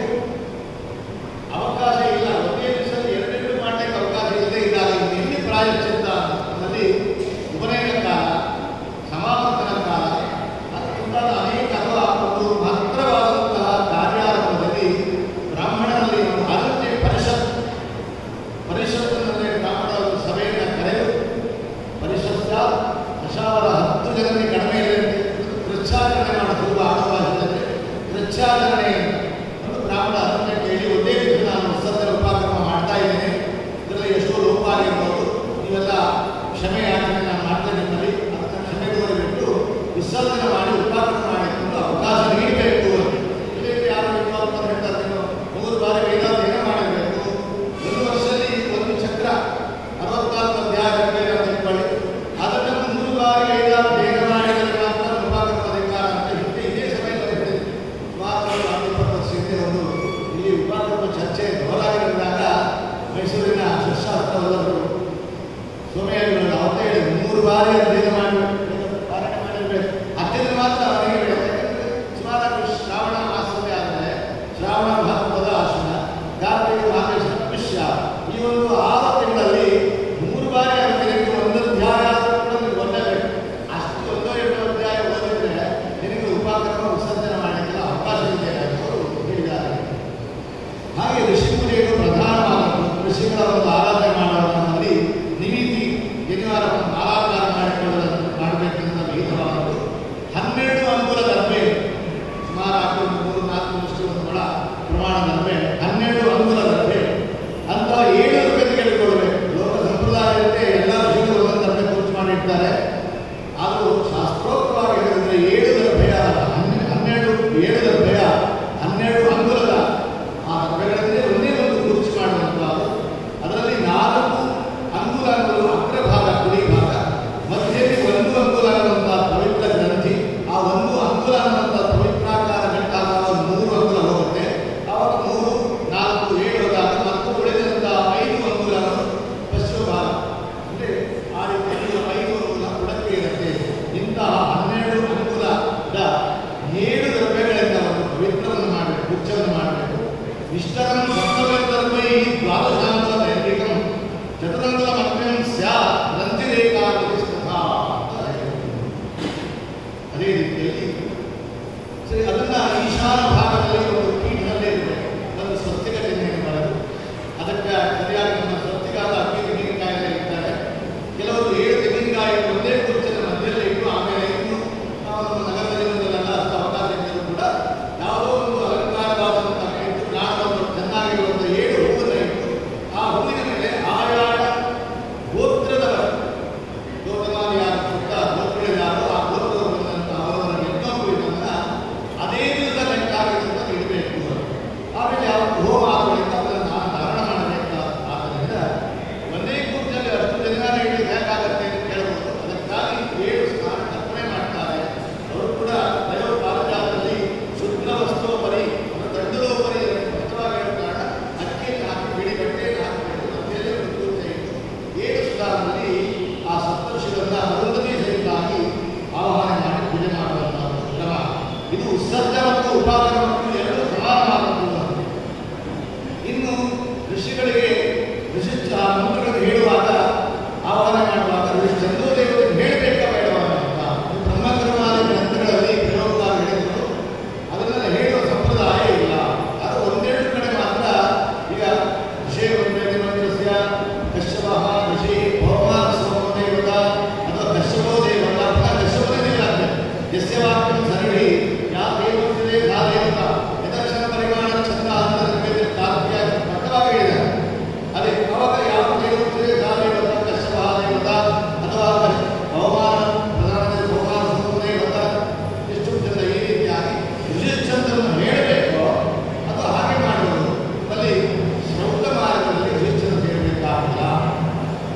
ಆಮೇಲೆ ಬ್ರಹ್ಮ ಪ್ರಾಯಶ್ಚಿತ್ತ ಹೇಳುವುದಿಲ್ಲ. ಋಷಿಗಳ ಆವಾಹನೆಗೆ ಚಂದ್ರೋ ದೇವತೆಗಳನ್ನು ಹೇಳಬೇಕಾಗಿಲ್ಲ ಅನ್ನೋ ಸಂಪ್ರದಾಯ ಮತ್ತು ಶಾಸ್ತ್ರ ವಿಹಿತವಾದದ್ದು. ಆದ್ದರಿಂದ ಋಷಿಚಂದ್ರ ಇಲ್ಲಿಂದಲೇ ಬೇರೆ ನಿಯತವಾದ ಋಷಿಚಂದ್ರ ಹೇಳಬೇಕು. ಅದು ಹೇಳಬೇಕು. ಯಾದಯಾಮ ಚಂದಾಂಬರವರ್ತಿ ಸ್ಥಾನವಾಚನೆ ಕರ್ತೇವಾಚನೆ ಅವನು ಓದಿದ ವಿದ್ಯೆ ಎಲ್ಲ ಹೋಗ್ಬಿಟ್ಟು ಮತ್ತೆ ಹೋಗ್ಬಿಡುತ್ತೆ. ಅವನು ಯಾವುದೋ ಹೊಟ್ಟೆ ಬಿಟ್ಟಿದ್ದಾನೆ, ಓಟು ಮರವಾಗಿರ್ತಾನೆ ಎಂದು ಕಾರ್ತ್ಯಾಯ ಧರ್ಮವಾದ ಆರಂಭದಲ್ಲೇ ಹೇಳಿದ್ದಾರೆ. ಆದರೆ ಇಲ್ಲಿ ಋಷಿಚಂದ್ರನ ಹೇಳುವಂತಹ ಸಂಪ್ರದಾಯ ಇಲ್ಲ. ಇನ್ನು ಪ್ರಧಾನ ಆರೋಗ್ಯ ಎನ್ನುವಂತಹದ್ದು ಅದಕ್ಕೆ ಏನು ಸಾಮಗ್ರಿ ಮುಖ್ಯವಾಗಿ ಉತ್ಸವದಲ್ಲಿ ಗೃಹ ಸಿದ್ಧವಾದ ಚರು ನಮ್ಮಲ್ಲಿ ಸಂಸ್ಕಾರ ಅಲ್ಲಿ ಅಥವಾ ಸ್ಥಾಯಿ ಭಾಗದಲ್ಲೆಲ್ಲ ಅಲ್ಲಿ ಚರುವನ್ನು ಬೇಯಿಸಬೇಕು. ಕೃಷ್ಣಾಜನ ಇಟ್ಟು ಆಮೇಲೆ ಒಂದು ಒರಳು ಒನಕೆಲ್ಲ ಇಟ್ಟು ಅಲ್ಲಿ ಭತ್ತವನ್ನು ಕುದಿಬಿಟ್ಟು 3 ಬಾರಿ ಕೇರಿ 3 ಬಾರಿ ಪಡೆದು ಅಲ್ಲೇ ಅದನ್ನು ಬೇಯಿಸಿಬಿಟ್ಟು ಶಿಖಹಾಸ್ತಾದಿ ಪಾಕ ಅಂತ ಹೇಳಿಬಿಟ್ಟು ಕೊನೆಗೂ ಬ್ರಹ್ಮರಾಜ ಇಡೀ ಕ್ರಮ ಇದೆ. ಇಲ್ಲಿ ಮಾತ್ರ ಆಗಲ್ಲ. ಬಹುದೇವತೆ ಬಹು ಆಹುತಿಗಳಿರುವ ಕಾರಣ ಮತ್ತೆ ಸ್ಥಾಲಿ ಪಾಕ ತಂತ್ರದಲ್ಲಿ ಎಂದು ಹೇಳಿರುವುದಿಲ್ಲ. ವಿಸರ್ಜನ ಕ್ರಮವನ್ನು ಸ್ಥಾಲಿ ಪಾಕ ವಿಧಿಗಳಲ್ಲಿ ಹೇಳದೇ ಇರುವ ಕಾರಣ ಗೃಹಸ್ಥರು ಮನೆಯಲ್ಲಿ ಮಾಡಿದಂತೆ ಅಡುಗೆ ಮನೆಯಲ್ಲಿ ಮಾಡಿದಂಥ ಅನ್ನವನ್ನು ನಾವು ಸಿದ್ಧಪಡಿಸಿರಬೇಕು. ಉಪಾಕರವನ್ನು ದಧಿ ಸತ್ತು ಅನ್ನುವಂಥ ಹಾಗಾಗಿ ದಧಿ ಎಂದು ಏನು ದಧಿ ಹೊಸದೆಲ್ಲ ಗೊತ್ತಿದೆ. ಸತ್ತು ಅನ್ನುವಂಥದ್ದು ಬ್ರೀಹಿತಂಡುವೈ ಯವ ಗೋಧುಮೈ ಭತ್ತ ಅದರಿಂದ ಮಾಡಿದಂತಹ ಅಥವಾ ಯವೆ ಗೋಧಿ ಅಥವಾ ನಿಜವಾದ ಅನುಭವದಿಂದ ಗೋಧಿ ಎನ್ನುವಂಥದ್ದು ಕೃತ ಇಷ್ಟರೂಪ ಸತ್ತೂರ ಶುದ್ಧ ಪಾತ್ರೆ ನಿಕ್ಷಿಪ್ಯ ಗೋದಧ್ರ ಸಂಯೋಜ್ಯ ಶ್ರವಣಾಕರ್ಮೋಕ್ತ ಖಂಡ ರೀತ್ಯ ಬಲಿಸುತ್ತೂಂದು ಹೋದಿ ಅನ್ನುವಂಥ ಸೂತ್ರಕಾರ ವಚನ. ಭತ್ತದಿಂದ ಮಾಡಿದ ಹರಡುವುದು ಒಂದರ್ಥ, ಇನ್ನೊಂದರ್ಥ ಹಿಟ್ಟು ಅಕ್ಕಿ ಹಿಟ್ಟು. ಸುಮಾರಾಗಿ ನಮ್ಮ ಪ್ರಾಂತ್ಯದಲ್ಲಿ ಅಕ್ಕಿ ಹಿಟ್ಟಿನಿಂದ ದಲಿಸತ್ತು ಸಿದ್ಧಪಡಿಸುವುದಿಲ್ಲ, ಭತ್ತದ ಹರಡು ಪುಡಿಯಿಂದ ಮಾಡ್ತಾರೆ. ಯಾಕೆಂದರೆ ಸತ್ತು ಶಬ್ದಕ್ಕೆ ಅನೇಕ ಅರ್ಥ ಇರುತ್ತೆ. ಹಿಟ್ಟೊಂದು ಒಂದು ಅಲ್ಲಿ ಮೊಸರಿನಿಂದ ಕಲಸಿದ ಹಿಟ್ಟು ಅನ್ನುವಂಥ ಸತ್ತು ಶಬ್ದಕ್ಕೆ ಅರ್ಥ. ಸತ್ತು ಪುಲ್ಲಿಂಗ ಶಬ್ದ, ಸಜ್ಜತೆ ಪ್ರತ್ಯಯ ದೃಷ್ಟಯವ ಪುನರ್ಧಾರ ಧಾರ ಚೂರ್ಣಂತು ಸತ್ತವ. ಧಾರ ಅಂದ್ರೇನು? ಪುರಿ. ಪುರಿ ಅಂದರೆ ಅರಳು ಬಂದಿರ್ತಾರೆ. ಆವಾಗ ಧಾರ ಚೂರ್ಣಂತು ಸತ್ತವ ಅರಳು ಪುಡಿ ಅಂತ ಇಟ್ಕೊಂಡಿದ್ದಾರೆ. ಅರಳು ನಗರದಿಂದ ಬೆಂಗಳೂರೆಲ್ಲ ಅಕ್ಕಿ ಹಿಟ್ಟನ್ನೇ ತರಿಸ್ಬಿಡ್ತಾರೆ. ಅದಕ್ಕೆ ಮೊಸರು ಹಾಕ್ತಾರೆ, ಸ್ವಲ್ಪ ಬೇರೆ ಎಣ್ಣೆ ಹಾಕ್ತಾರೆ. ಗಣಪತಿಗ ಬೇರೆ ಎಣ್ಣೆ ಹಾಕಲಿಕ್ಕೆ ಆಧಾರ ನಮ್ಗೆ ಸಿಗಲಿಲ್ಲ. ಅದು ಬೇರೆ ಒಂದು ಹಣ್ಣನ್ನು ಹಾಕೋದು ಸಂಪ್ರದಾಯ ಯಾರೇ ಇಲ್ಲ. ಮೈಸೂರು ಕಡೆಯಿಂದ ಬೇರೆ ಎಣ್ಣೆ ಹಾಕುವಂಥ ಸಂಪ್ರದಾಯ ಎಲ್ಲ ಹೆಚ್ಚು ಹಾಕ್ಬಿಡ್ತಾರೆ. ಅದನ್ನೇ 24 ವಿಭವಕ್ಕೆ ಚತುರ್ಪ್ರಾಶನ. ಇದು ಒಂದು ಪ್ರಾಂತೀಯ ಮತವಾಗಿರ್ಬೋದು ಹೊರತು ಎಲ್ಲ ಕಡೆ ಸರ್ವಸಾರ್ವತ್ರಿಕವಾದದ್ದಲ್ಲ. ಆಮೇಲೆ ಉತ್ಸರ್ಜನ ಅನ್ನುವಂಥದ್ದು ಇದು ಉತ್ತರವು ಬ್ರಹ್ಮಚಾರಿ ಹೇಳಿದ್ದಲ್ಲ. ಆರಂಭದ ವರ್ಷದಲ್ಲಿ ಕೊನೆಗಾದ ಆರಂಭದಲ್ಲಿಯೇ ಅವರಿಗೆ ನಾವು ಉಪಕ್ರಮ ಮಾಡಬೇಕಾದ್ರೆ ನೂತನ ಉಪಕ್ರಮ ಹೇಳ್ತಾರೆ. ಅಷ್ಟರೊಳಗೆ ಒಂದು ವೇಳೆ ಈಗ ಜನವರಿಗೆ ಈಗ ಉತ್ತರಾಯಣ ಕೊನೆ ಕಾಲದಲ್ಲಿ ಆಗಿದೆ. ನಾಗಮಾಸದಲ್ಲಿ ವಿಸರ್ಜನೆ ಮಾಡಬೇಕಾದ್ರೆ ನಾವು ಸೇರಿಸ್ಕೊಳ್ಳಲ್ಲ, ಅವ್ರು ಬೇಕಾದಲ್ಲ. ಮತ್ತೆ 6 ಆಜ್ಯ 9 ಆಜ್ಯಾವಧಿ 20 ಆವಧಿ ವಿಸರ್ಜನೆಗೆ, 9 ಆಜ್ಯಾವಧಿ 20 ದಲಿಸರ್ವ ಆವಧಿ ಉಪಕ್ರಮಕ್ಕೆ. ಆಮೇಲೆ ಸಂಕಲ್ಪ ಹೇಗಿರಬೇಕು? ಮಮ ಆಚಾರ್ಯರು ಪ್ರಧಾನ ಆಚಾರ್ಯವರೆಗೂ ಮಾಡ್ತಾ ಇರುವಂಥದ್ದು ಸುಮಾರು 16 ಮಂದಿ ಶಿಷ್ಯರು ಆ ಪ್ರಾಂತ್ಯದಲ್ಲಿ ಅಥವಾ ಅವರಿಗೆ ಅವರ ಗುರುಕುಲ ಅಭ್ಯಾಸ ಮಾಡತಕ್ಕಂಥ ವಿದ್ಯಾರ್ಥಿಗಳೆಲ್ಲ ಒಟ್ಟಾಗಿರ್ತಾರೆ. ಶಿಷ್ಯಾಣಾಂಚ ಅಧೀನಾಂ ಛಂದಸಾ ವೀರ್ಯವತ್ತಾರ್ಥಂ. ನಾವು ಅಧ್ಯಯನ ಮಾಡಿದಂತಹ ನನ್ನ ಶಿಷ್ಯರು ಅಧ್ಯಯನ ಮಾಡಿದಂತಹ ಯಾವ ವೇದ ಶಾಸ್ತ್ರಗಳಲ್ಲೂ ಕೂಡ ಬಲಿಷ್ಠವಾಗಿ ಬಲವತ್ತಾಗಿರಬೇಕು. ಅಧ್ಯಯನ ವಿರಾಮ ಉಪಯೋಗಕ್ಕಾಗಿ ಹೇಳಿರ್ತಾರೆ. ಅಧ್ಯಯನ ವಿರಾಮ. ಆಮೇಲೆ ಅಧ್ಯಾಯ ವಿಸರ್ಜನಾರ್ಥಂ ಕರ್ಮದಲ್ಲಿ ಆಪ್ಯಾಯನಾರ್ಥಂ. ಆಪ್ಯಾಯನ ಮತ್ತು ಆಪ್ಯಾಯನವನ್ನು ತೃಪ್ತಿಪಡಿಸುವುದು, ಪ್ರಕೃತಿಯಲ್ಲಿ ವೃದ್ಧಿಗೊಳಿಸುವುದು, ಅಭಿವೃದ್ಧಿಗೊಳಿಸುವುದು. ನಾನು ಅಧ್ಯಯನ ಮಾಡಿದಂತಹ ಏನು ವೇದಶಾಸ್ತ್ರ ಏನಿದೆಯೋ ಅದರ ಅಭಿವೃದ್ಧಿ ಆಗಬೇಕು. ತತ್ಕಾಲ ನಾನು ವಿಸರ್ಜನೆ ಮಾಡಿ ವೇದಕ್ಕೆ ಎಲ್ಲ ವಿರಾಮ ಹೇಳಿ ಶಾಸ್ತ್ರಾಧ್ಯಯನ ಮಾಡಿ ಹೊರಟಿದ್ದೇನೆ ಎನ್ನುವಂಥ ವಿಸರ್ಜನ. ಆಮೇಲೆ ಉಪಕ್ರಮಕ್ಕೂ ಸಂಕಲ್ಪ ವಿಭವ ಅಂತ ಆಚಾರ್ಯ ಹೇಳಿದ್ದ. ಶಿಷ್ಯಾಣಾಂಚ ಅಧ್ಯಾಪನ ಅಧೀನಾನ ಅಧ್ಯೇಶ್ಯಮಾನ. ಓದಲಿರುವ ಪಾಠ ಮಾಡುತ್ತಿರುವ ಛಂದಸಾಂ ಯಾತಯಾಮಕ ನಿರಾಸೇನ. ಛಂದಾಂಸಿ ಯಾತಯಾಮಾನಿ ಭವಂತಿ. ಅದು ನಿತ್ಯವೂ ಪಠನೆ ಮಾಡದೇ ಇದ್ರೆ, ವರ್ಷಕ್ಕೂ ಕೂಡ ವೇದಾಧ್ಯಯನ ಮಾಡದೇ ಇದ್ರೆ, ಯಶ ವೇದಿ ವೇದಶ್ಚ. ಯಾವ ಮನೆಯಲ್ಲಿ ವೇದಾಧ್ಯಯನ ಮಾಡಿಲ್ಲ, ವೇದೋಕ್ತವಾದ ಸಾರವಾದಂತಹ ಗಾಯಕವನ್ನು ಪಡಿಸಿಲ್ಲ,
ದೇಶಕಾಲ ಕ್ರಮ ಸ್ವರೂಪವಾದ ಕ್ರಮ. ಅದರಲ್ಲೂ ಕೂಡ ಅದನ್ನು 9 ಆವಧಿ ಚಕ್ಷುಷಂತರೂಪ ಅಗ್ನಿ ಹೋಮ ಚಕ್ಷುರಿ ಆಜ್ಞೆ ಹೇಳಬೇಕು. ಆಮೇಲೆ ಸಾವಿತ್ರಿ ಬ್ರಹ್ಮಾಣ ಸದ್ದ ಮೇಘ ಪ್ರಜ್ಞ ಧಾರಣ ಸಂತತಿ ಚಂದಾಂಶ ಋಷಿ ಈ 9 ದೇವತೆಗಳಿಗೆ ಆಜ್ಞಾವತಿಯನ್ನು ಕೊಟ್ಟು ಆಮೇಲೆ ವಿಸರ್ಜನ ಉಪಕ್ರಮ ಎರಡೂ ಹೋಮಗಳಲ್ಲಿ ಕೂಡ ಪ್ರಧಾನ ದೇವತೆಯಾದಂತಹ ಋಗ್ವೇದದಲ್ಲಿರತಕ್ಕಂತಹ 10 ಮಂಡಲ, ಆ ಮಂಡಲದ ಆದ್ಯಂತ ದೇವರು ಆರಂಭ ನಂತರ ಅಗ್ನಿವೀಣೆ ಕುಶುಂಭಗತ್ತದ ಪ್ರವೇತ್ಪನೆ ಮತ್ತು ಅಪ್ನ ಸೂರ್ಯ ಆ ದೇವತೆಗಳಿಗೆ 10 ಮಂಡಲಕ್ಕೆ ಆದ್ಯಂತದ 20 ಮಂತ್ರಗಳು ಆಹುತಿಯನ್ನು ಕೊಡುವಂತಹದ್ದು. ಅಗ್ನಿ ಅಪ್ನ ಸೂರ್ಯ ಅಗ್ನಿ ಚಕ್ರತಂತ್ರ ಅಗ್ನಿ ಮಿತ್ರಾವರಣ ಅಗ್ನಿಮುಖ ಅಗ್ನಿವರದ ಅಗ್ನಿ ವಿಶ್ವಾದೇವ ಅಗ್ನಿ ಇಂದ್ರಾಧೋಮಂ ಇಂದ್ರ ಪತ್ನಾವರದ ಅಗ್ನಿ ಸಂಜ್ಞಾನಂ ಅಂತ ಹೇಳತಕ್ಕಂತಹ 20 ದೇವತೆಗಳಿಗೆ ಸರಿಸತ್ತು ಆಹುತಿ ಉಪಾಕರಣದಲ್ಲಿ ವಿಸರ್ಜನೆ ಚತುರ್ಗ್ರಹಸಿದ್ಧವಾದಂತಹ ಚತುರ್ಹೋಮ. ಇದು ಶಾಖೆಯಲ್ಲಿ ಭಾಸ್ಕರ ಶಾಖೆಗಳಾಗಿದ್ದರೆ ಸಮಾನೀಯ ಆಹುತಿ ಎಂಬ ಬದಲಿಗೆ ತಚ್ಛಯೂರಾವಣಿಗೆ ಆಮಂತ್ರಣೆ ಹೇಳಬೇಕು ಅಂತ ಇರ್ತದೆ. ಹೀಗೆ ಒಂದು 20 ಆಹುತಿಯನ್ನು ಕೊಡುವಂಥ ಮುಖ್ಯವಾಗಿ 9 ಆಜ್ಞಾಹುತಿಯಲ್ಲೂ ಕೂಡ ನೋಡಿ ಶ್ರದ್ಧಾ ಮೇಧ ಶ್ರದ್ಧೆಯವರೇ ಬಿಡಬೇಕು. ಮೇಧ ನಮ್ಮಲ್ಲಿ ಮನೋಬುದ್ಧಿ ಇಂಥ ಅಹಂಕಾರ ಅನೇಕ ವಿಷಯ ಇದೆ. ನಾವೊಂದು ವಿಷಯ ಗ್ರಹಣ ಮಾಡುವುದು, ಗ್ರಹಣ ಮಾಡಿದಂಥ ವಿಷಯಗಳು ಅಲ್ಲಿ ಸ್ಟೋರೇಜ್ ಅಲ್ಲಿ ಧಾರಣ ಮಾಡುವುದು, ಧಾರಣ ಮಾಡುವ ಸಮಯ ಸ್ಫೂರ್ತಿಯಿಂದ ಆ ಒಂದು ಅದನ್ನು ಹೊರಗಳಿಸುವುದು ಹೇಳಬೇಕು ಉತ್ತರ. ಹೀಗೆ ಅನೇಕ ಕಲೆಗಳು ಇರುತ್ತೆ. ಕಲಿಯುವಂಥ ಎಷ್ಟೋ ಮಕ್ಕಳು ಓದ್ತಾರೆ, ಓದುವಾಗ ಶ್ರದ್ಧೆಯಿಂದ ಮನೆ ಬಂದಾಗ ಎಲ್ಲ ನೆನಪು ನಮ್ಮ ಹೆಣದಾಗ ನೆನಪೇ ಇಲ್ಲ ಅಂತ ನೆನಪಿರುತ್ತೆ. ಕೆಲವರಿಗೆ ಒಂದೇ ಸರಿ ಕೇಳ್ತವೆ, 10 ಸರಿ ಕೇಳಲ್ಲ, ನೆನಪಿಟ್ಕೊಳ್ತವೆ. ಪರೀಕ್ಷೆ ಅವರತ್ತೆ ಬರೀತಾರಲ್ಲ, ಆಯ್ತು ಪರೀಕ್ಷೆ ನೀಟಾಗಿ ಬರೀತಾರೆ, ಅದನ್ನು ಪುನಃ ಬಾಯಿಗೆ ಹೇಳಿ ಅಂತಾಗಿ ಹೇಳಿ ಬರಲ್ಲ. ಅಧ್ಯಾಪನ ಮಾಡಿದ್ರಲ್ಲ, ಅಧ್ಯಯನ ಮಾಡ್ತಾರೆ 16 ವರ್ಷ ಅಧ್ಯಾಪನ ಮಾಡೋ ಕಲೆ ಇಲ್ಲ. ಹೀಗೆ ಆ ಎಲ್ಲ ಕಲೆಗಳು ಬರುವಂಥದ್ದು ಯಾವುದಕ್ಕಾಗಿ ಆ 9 ದೇವರು ಶ್ರದ್ಧಾ ಮೇಘ ದಾನ ಸದನಪತಿ ಎನ್ನುವಂಥ. ಆಮೇಲೆ ಮಂಡಲ ಆದ್ಯಂತ ದೇವತೆ 20 ಚದುರ ಆಹುತಿ. ಆಮೇಲೆ ಇನ್ನು ಆಹುತಿ ಆಗುವಾಗ ಯಾವ ಕ್ರಮ ಅವಧಾನ ಧರ್ಮೇಣ ಅವಧಾನ ತೆಗೆದು ಸ್ವೀಕರಿಸ್ತಾರೆ. ದೋ ಅವಖಂಡನೆಯಾದಿಂದ ಅವಪೂರ್ವಕವಾಗಿ ಅವಧಾನ ಅಂತ ಚಲೋಪಾದದಲ್ಲಿ ತೆಗೆದುಕೊಳ್ಳುವಂಥ ಕ್ರಮ. ಇನ್ನು ಅವಧಾನ ಮಾಡಿದ ಹೊಟ್ಟೆಗೆ ಸುಮಾರಾಗಿ ಎಲ್ಲರಿಗೂ 2 ರೀತಿಯ ಅವಧಾನ 2 ಬಾರಿ ತೆಗೆದುಕೊಳ್ಳುತ್ತಾರೆ. ಸುಮ್ಮನೆ ನಾವು ಒಂದ್ಸರಿ ಒಂದು ಸುಕರಿ ಮುದ್ರೆಯಿಂದೋ ಯಾವ ಮುದ್ರೆಯಿಂದ ಚಲೋ ಹಾಕ್ತೇವೆ ಹೋಮಕ್ಕೆ. ಆದರೆ ಇಲ್ಲಿ ಅವಧಾನದಿಂದ 2 ಬಾರಿ ತೆಗೆದುಕೊಳ್ಬೇಕು. ಕೆಲವರು ಹೇಳಿ ನಾವು ಸಂಪ್ರದಾಯ ಹೊರಗಡೆ ಹೋಗಬೇಕಾಗುತ್ತೆ, ಒಂದು 20 ಉಂಡೆ ಮಾಡಿ ಇಟ್ಬಿಟ್ಟು ಏನಪ್ಪ ಇದು ನಮ್ಮ ಇದ್ದೆ ಮಾಡಿ ಹೋದ après ಪಿಂಡನೂ ಹಾಕಿ ಮಾಡಿ ಇಟ್ಟ ಅಂತ 20 ಉಂಡೆ ನೆಲ್ಲಿಕಾಯಿ 20 ಉಂಡೆ ಮಾಡಿ ಇಡೋದಾದ್ರೆ ಚಲುವಾದ ಉತ್ಸವದಲ್ಲಿ 20 ಉಂಡೆ 20 ಉಂಡೆ ಆ ಉಂಡೆ ಮಾಡೋದ್ರ ಅಲ್ಲ. ಅಲ್ಲಿ ಹೇಗೆ ಯಾಕೆ ಕ್ರಮವಾಗಿ ಸರಿ ಅವಧಾನಕ್ಕೆ ಸಿದ್ಧವಾದ ಒಡನೆ ಒಬ್ಬ ಜಮದಗ್ನಿಗೋಸ್ಕರ ಎಂದು ಹೇಳ್ತಾರೆ. ವಯಂ ಜಾಮದಗ್ನಿಯ ನಾವು ಜಮದಗ್ನಿಗಳು ಪಂಚಾವತ್ತಿನ ಹಾಗೆ ಸೂತ್ರಕಾರ ಹೇಳ್ತಾರೆ. ದೃಗ್ಜಾಮದಜ್ಞಾನ ವಿವಾಹ ಪ್ರಕರಣದಲ್ಲಿ ಹೇಳಿದ್ದಾರೆ ಸ್ಪಷ್ಟವಾಗಿ. ದೃಗ್ಜಾಮದಜ್ಞಾನ ಜಮದಗ್ನಿ 3 ಬಾರಿ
ಬಾರಿ ಹರಿಸನ್ನು ಗ್ರಹಣ ಮಾಡಬೇಕು.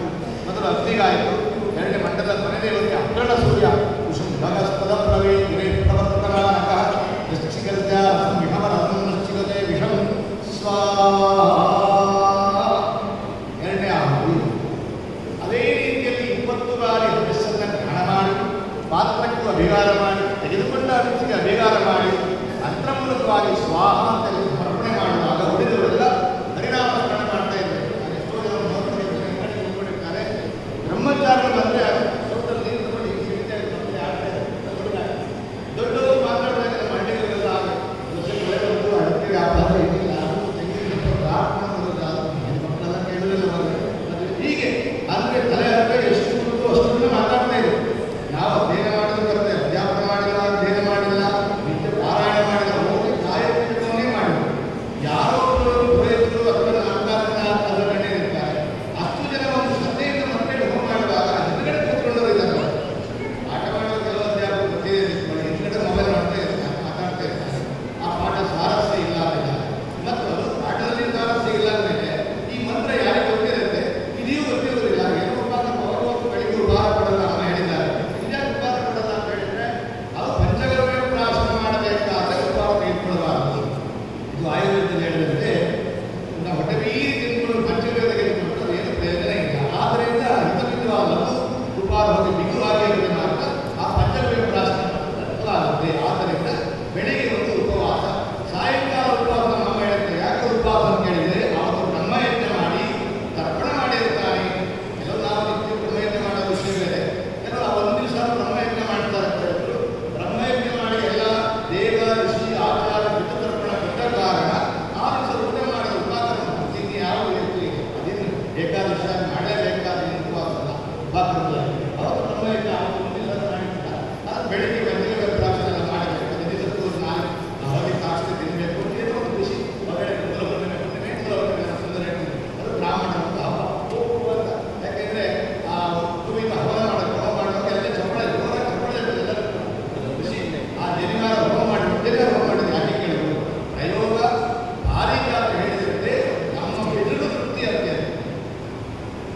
ಬ್ರಹ್ಮ ವಿಷ್ಣು ಶಿವಾತ್ಮಕವಾದಂಥ ಅಂಗಗಳನ್ನು ದೇವರಿದ್ದಾರೆ, ಆಮೇಲೆ ಅಜ್ಞಾನಿಗಳಿದ್ದಾರೆ, 3 ವೇದಗಳಿವೆ, 4 ವೇದಗಳು ಅಂತ ಪವಿತ್ರವಾದಂಥ ಯಜ್ಞವನ್ನು ಹೋಮ ಮಾಡಿದಾಗ ಅದರಿಂದ ಪಿತೃ ತೃಪ್ತಿ ಆಗುತ್ತೆ. ಪಿತೃ ದಾನ ಕೊಡೋದು, ಪಿತೃಗಳಿಗೆ ಒಂದು ದಾನ ಕೊಡೋದಂತೆ. ಆದ್ದರಿಂದ ಚಪ್ಪಾಳೆ ದೂರ ಖುಷಿ ಅಂತ ಮತ್ತು ಆ ಚಪ್ಪಾಳೆ ಅದೇನಾಗಿದೆ ನಗರದಲ್ಲಿ ನಾವು ಕಾಣ್ತಾ ಇದ್ದರೆ ಎಲ್ಲ ಹೋಮಪೂರ್ಣ ಅಂದರೆ ಚಪ್ಪಾಳೆ ಪೂರ್ಣಾವಧಿ ಆದರೆ ಚಪ್ಪಾಳೆ ಹೊಡೆಯಬೇಕು. ಅದು ಯಾಕೆ ಅಂತ ಹೇಳಿದ್ರೆ ಉಪಾಕರಣದ ಒಂದು ವಿಷಯ. ಉಪಾಕರಣದ ಖುಷಿ ನಮ್ಮ ಮಹಾಭಟ್ಟರು ವಾದಗಳಿಗೆ ಜನ್ಮಲಯ ನಮಗೆ ಗೊತ್ತಿಲ್ಲ, ಗೊತ್ತಿಲ್ಲ, ಬುದ್ಧಿ ಬೆಳೆದೇ ಇರ್ತಲ್ಲ. ನಾವು ಜನರಿಗೆ ಕಲ್ಯಾಣ ಯಾವುದು ಗುರುಳ ಇದೆಯಾ ಚಪ್ಪಾಳೆ ಹೊಡಿತಾರೆ, ಖುಷಿ ಬರ ಖುಷಿ ಅಂತ ಬ್ರಾಹ್ಮಣ ಹಬ್ಬ ಅಂತ ಆ ಖುಷಿಗೋಸ್ಕರವಾಗಿ ಚಪ್ಪಾಳೆ ಹೊಡೆಯುತ್ತಾರೆ. ಸರಿ, ಮಧ್ಯಾಪೂರ್ವಾದ ದ್ವೈತೋ ಬದ್ಧನೀಯ ಧರ್ಮ ಅಂತ ಹೇಳಿದ್ರು. ಸರಿ, ಆಮೇಲೆ ಮಧ್ಯಾಪೂರ್ವಾದ ಪಶ್ಚಾತ್ತ ಪಂಚಾದಿನ ಎಂಬ ಅವಧಾನಗಳ ಆಯಿತು. ಇಷ್ಟು ಹೋಮಾದ ಬಳಿಕ ವಿಸರ್ಜನೆ ಹೋಮ ಪ್ರಧಾನ ಹೋಮ ಮುಗಿತಂತೆ. ಆಮೇಲೆ ಪ್ರಾಯಶ್ಚಿತ್ತ ಹೋಮನೆಲ್ಲ ಮುಗಿಸ್ಕೊಳ್ಬೇಕು, ಅದಕ್ಕೆ ಪರಿಪೂರ್ಣವಾಯಿತು. ಆಮೇಲೆ ಸ್ನಾನ, ಅವರಿಗೆ ಉಪಯುಕ್ತ ದಾನವೂ ಇಲ್ಲ, ಜನಿಸತ್ತು ಪ್ರಾಶನವೂ ಇಲ್ಲ. ಮತ್ತೆ ಸ್ನಾನ ಮಾಡಬೇಕು, ಬ್ರಹ್ಮಯಜ್ಞ ಮಾಡಬೇಕು, ತರ್ಪಣ ಮಾಡಬೇಕು, ಶಾಂತಿ ಸೂಕ್ತ ಅನ್ನುವಂಥ ವಿಸರ್ಜನೆ ಇದೆ. ಉಪಕರಣಗಳಾದ ಇನ್ನಷ್ಟು ಕಾರ್ಯ ಅನ್ನೋದನ್ನು ಹೇಳ್ಕೊಂಡಿರ್ತಾನೆ. ವಿಶ್ವಾನ್ ದೇವಾನ್ ಸಮುದ್ರಾವೇಣ ಆ ರಜ್ಜು ಬಂಧನ ಅನ್ನುವಂಥದ್ದನ್ನು ನಾವು ಸಮಿತಿ 15 ಸಮಿತಿಗೆ ಒಂದು ರಜ್ಜನ್ನು ಹಗ್ಗವನ್ನು ಕಡಿಯುತ್ತೇವೆ. ಅದನ್ನು ಹೋಮ ಮಾಡಬೇಕು. ಹೋಮ ಮಾಡಿದ ಬಳಿಕ ದಲಿತರು ಪ್ರಾಶನ ಮಾಡಬೇಕು. ಏನು ಹೋಮದ ಮಧ್ಯೆಯಲ್ಲೇ ತಿನ್ನುವಂಥದ್ದು ಇದು ಬ್ರಾಹ್ಮಣರು ಏನಿಲ್ಲ, ಮಧ್ಯೆ ತಿನ್ಬಿಡ್ತಾರೆ, ಇದು ತೊಂದರೆ ಇಲ್ಲ ಅಂತ ಅರ್ಥಲ್ಲ. ಎಲ್ಲ ನಾವು ಮಾಡುವಂಥ ಸ್ನಾತಕಗಳು ಶೌಚಾಲಯ, ಶೌಚದಲ್ಲಿ ಪ್ರಧಾನವಾದ ಪೂರ್ಣಾಶಕರು ಯಾರು ಹೋಮ ಮಾಡ್ತಾರೋ ಹೋಮ ಮಾಡಿದ ತಕ್ಷಣದಲ್ಲಿ ಅಲ್ಲೇ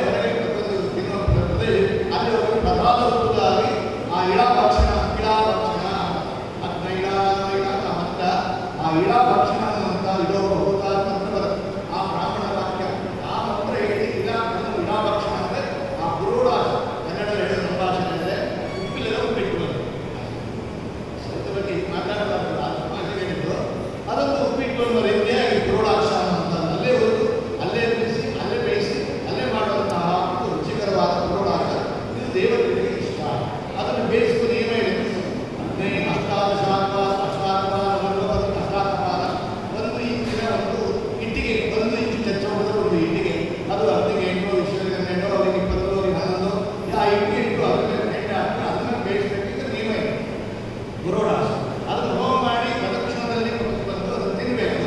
ನಾಶಕ ತಿನ್ನ ನಂತರ ಸಲ ಈಗ ನಾವು ಭೋಜನ ಮಾಡೋದೊಂದು, ಊಟ ಮಾಡೋದೊಂದು, ತಿನ್ನುವುದೊಂದು, ಮುಕ್ಕುವುದೊಂದು, ಹೀಗೆ ಊಟದಲ್ಲಿ ಅನೇಕ ಶಬ್ದಗಳ ಅದೇ ರೀತಿ ಬಳಸಿಕೊಂಡಾಗ ನಾನು ಅದನ್ನು ಶಾಸನ ಮಾಡಬೇಕು. ಪ್ರಾಶನವಾದೊಡನೆ ಆಮೇಲೆ ಅದೇ ಉತ್ತರ ದಿಕ್ಕಿನಲ್ಲಿ ಅಗ್ನಿಯ ಪರಿಸರ ಉತ್ತರ ಪರಿಸರ ದರ್ಬೆ ಅಡಿಗಡೆಯಲ್ಲಿ ಎಡಗೈಯನ್ನಿಟ್ಟು ಅಥವಾ ಬಲಗೈಯನ್ನು ಹೀಗೆ 2 ಕೈಯನ್ನಿಟ್ಟು ಮತ್ತೊಬ್ಬ ಬ್ರಾಹ್ಮಣನ ವೈದ್ಯರಿಂದ ನೀರನ್ನು ಹಾಕಿಕೊಂಡು ಅದನ್ನು 3 ಬಾರಿ ಸೇಚನೆ ಮಾಡಬೇಕು. ಆಸೆ ಉತ್ತರ ದರ್ಭಾನ ಅಧಸ್ಥಾನ ಅಂತ ಜಲ ಅನ್ನೀನ ಸೇವೆಯಿಲ್ಲ ತತ್ ಆಸೆ ಇದನ್ನು ಮಾರ್ಜನ ಹೀಗೆಲ್ಲ ಕೊಟ್ಟಿದ್ದಾರೆ. ಅಲ್ಲಿ ಮಾರ್ಜನೆ ಮಾಡಬೇಕು. ಅದು ಆ ಮಧ್ಯದಲ್ಲಿ ತಿನ್ಬಿಟ್ಟಲ್ಲ ಶರೀರ ಶುದ್ಧಿಗೋಸ್ಕರವಾಗಿ ಶೌಚದಲ್ಲಿ ಕೂಡ ಉತ್ತರ ಚಾತ್ವಾಲ ಆಗ್ತಿರುತ್ತೆ. ಚಾತ್ವಾಲ ಅಲ್ಲಿ ಕುಳಿತುಕೊಂಡು ಅದನ್ನ ಸೋಮ ಈಶಾನ ಮಧ್ಯ ಹೇಳ್ತಾರೆ. ಸೋಮದಿಕ್ಕು ಈಶಾನ ದಿಕ್ಕಿನಲ್ಲಿ ಅಲ್ಲಿ ಕುಳಿತುಕೊಂಡು ಅಲ್ಲಿ ಆಚರಣೆ ಮಾಡಬೇಕು. ಎಲ್ಲ ಯಜ್ಞಶಾಲೆಗೆ ಪ್ರವೇಶ ಮಾಡುವಾಗ ಸೋಮ ಈಶಾನ ಮಧ್ಯದಲ್ಲಿ ಆಚರಣೆ ಮಾಡಿ ನಮ್ಮ ಮೊದಲೇ ಎಲ್ಲರೂ ಕೂಡ ಅದೇ ರೀತಿ ಎಲ್ಲರೂ ಕೂಡ ಸೋಮ ಈಶಾನ ಮಧ್ಯದಲ್ಲಿ ಆಚರಣೆ ಮಾಡಿ ರಚನೆಯಾಗಿ ಭಾಗವಹಿಸಬೇಕು. ಯಜ್ಞಕ್ಕೆ ಆದ್ದರಿಂದ ಉತ್ತರದ ಬಾಣದಲ್ಲಿ ಕೈಯನ್ನು ಇಟ್ಟು ಇನ್ನೊಬ್ಬರಿಂದ ಕೈ ನೀರನ್ನು ಹಾಕಿಕೊಂಡು ಪ್ರಾರ್ಥನೆ ಮಾಡಬೇಕು. ನಮ್ಮ ಸಂಪ್ರದಾಯ ಏನಾಗಿದೆ ಅದೊಂದು ಬಿಟ್ಟು ಹೋಗಬೇಕು. ಅವಕ್ಷಾರ ಶುಚಿಗೊಳಿಸಿದಂತೆ ಅರ್ಥ. ಉಪನಯನ ಕಾಲದಲ್ಲಿ ತಂದೆಗೆ ಇನ್ನೊಬ್ಬರು ನೀರು ಹಾಕಿದೆ. ಆಚಾರ್ಯರು ತಂದೆಯ ಕೈ ತೊಳೆದ ಆ ನೀರು ಮಗನ ಕೈಗೆ ಬರ್ತದೆ.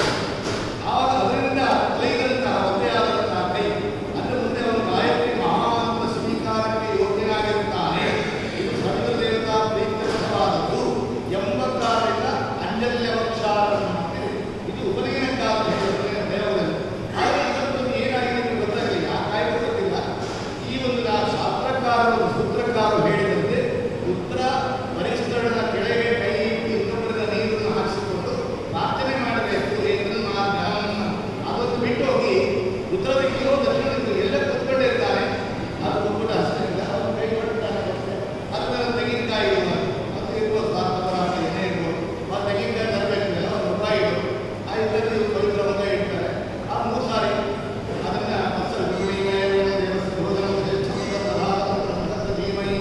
ಅಂತ 3 ಬಾರಿ ನೀರು ಹಾಕ್ತಿರ್ತಾರೆ. ಇದು ಅವಕ್ಷಾರಣ. ವಾಸ್ತವವಾಗಿ ಅವಕ್ಷಾರಣ ಉಪನಯನ ಅಂತ ಹೇಳಿದ್ರು. ಸರಿ, ಇನ್ನು ಸಂಕಲ್ಪ ಮಾಡಿ ಗಣಪತ್ವವನ್ನು ಭಾಷಣ ಮಾಡಿಲ್ಲ. ಅದನ್ನು ಎಲ್ಲರೂ ಗೊತ್ತಿದೆ. ಅಲ್ಲಿ ಕಾಷ್ಟ ಪ್ರಸಾದ ಮಹಾಪ್ರಸಾದ ಇವತ್ತು ಮಹಾಪ್ರಸಾದ ಕೈಗೊಳ್ಳೋದಲ್ಲ ಈ ಬಾರಿ ಹಾಸ್ಪಿಟ್ಟಿದ್ದಾರೆ. ಕಾರ್ಯಕ್ರಮ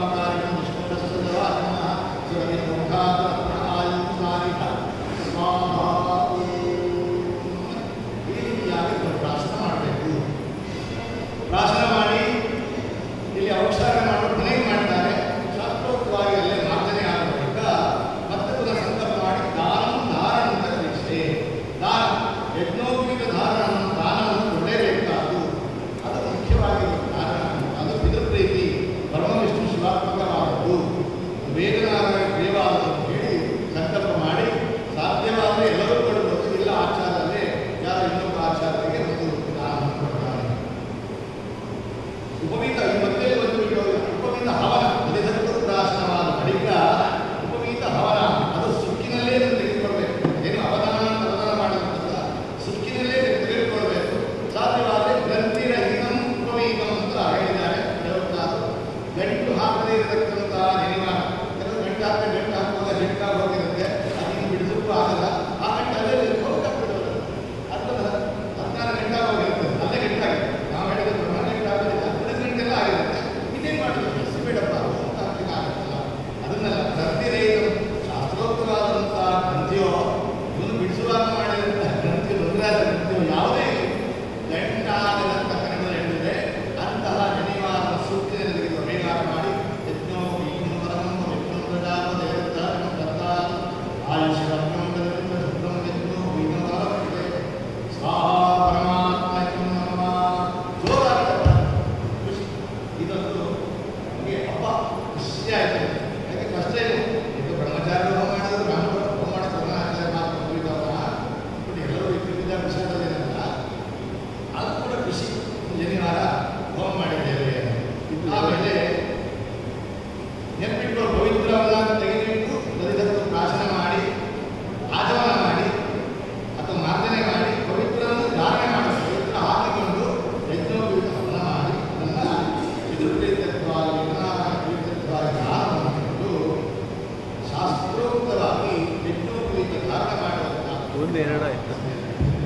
ಅದರಲ್ಲಿ ಒಂದು ಎರಡು ಪಕ್ಷ ಇದೆ.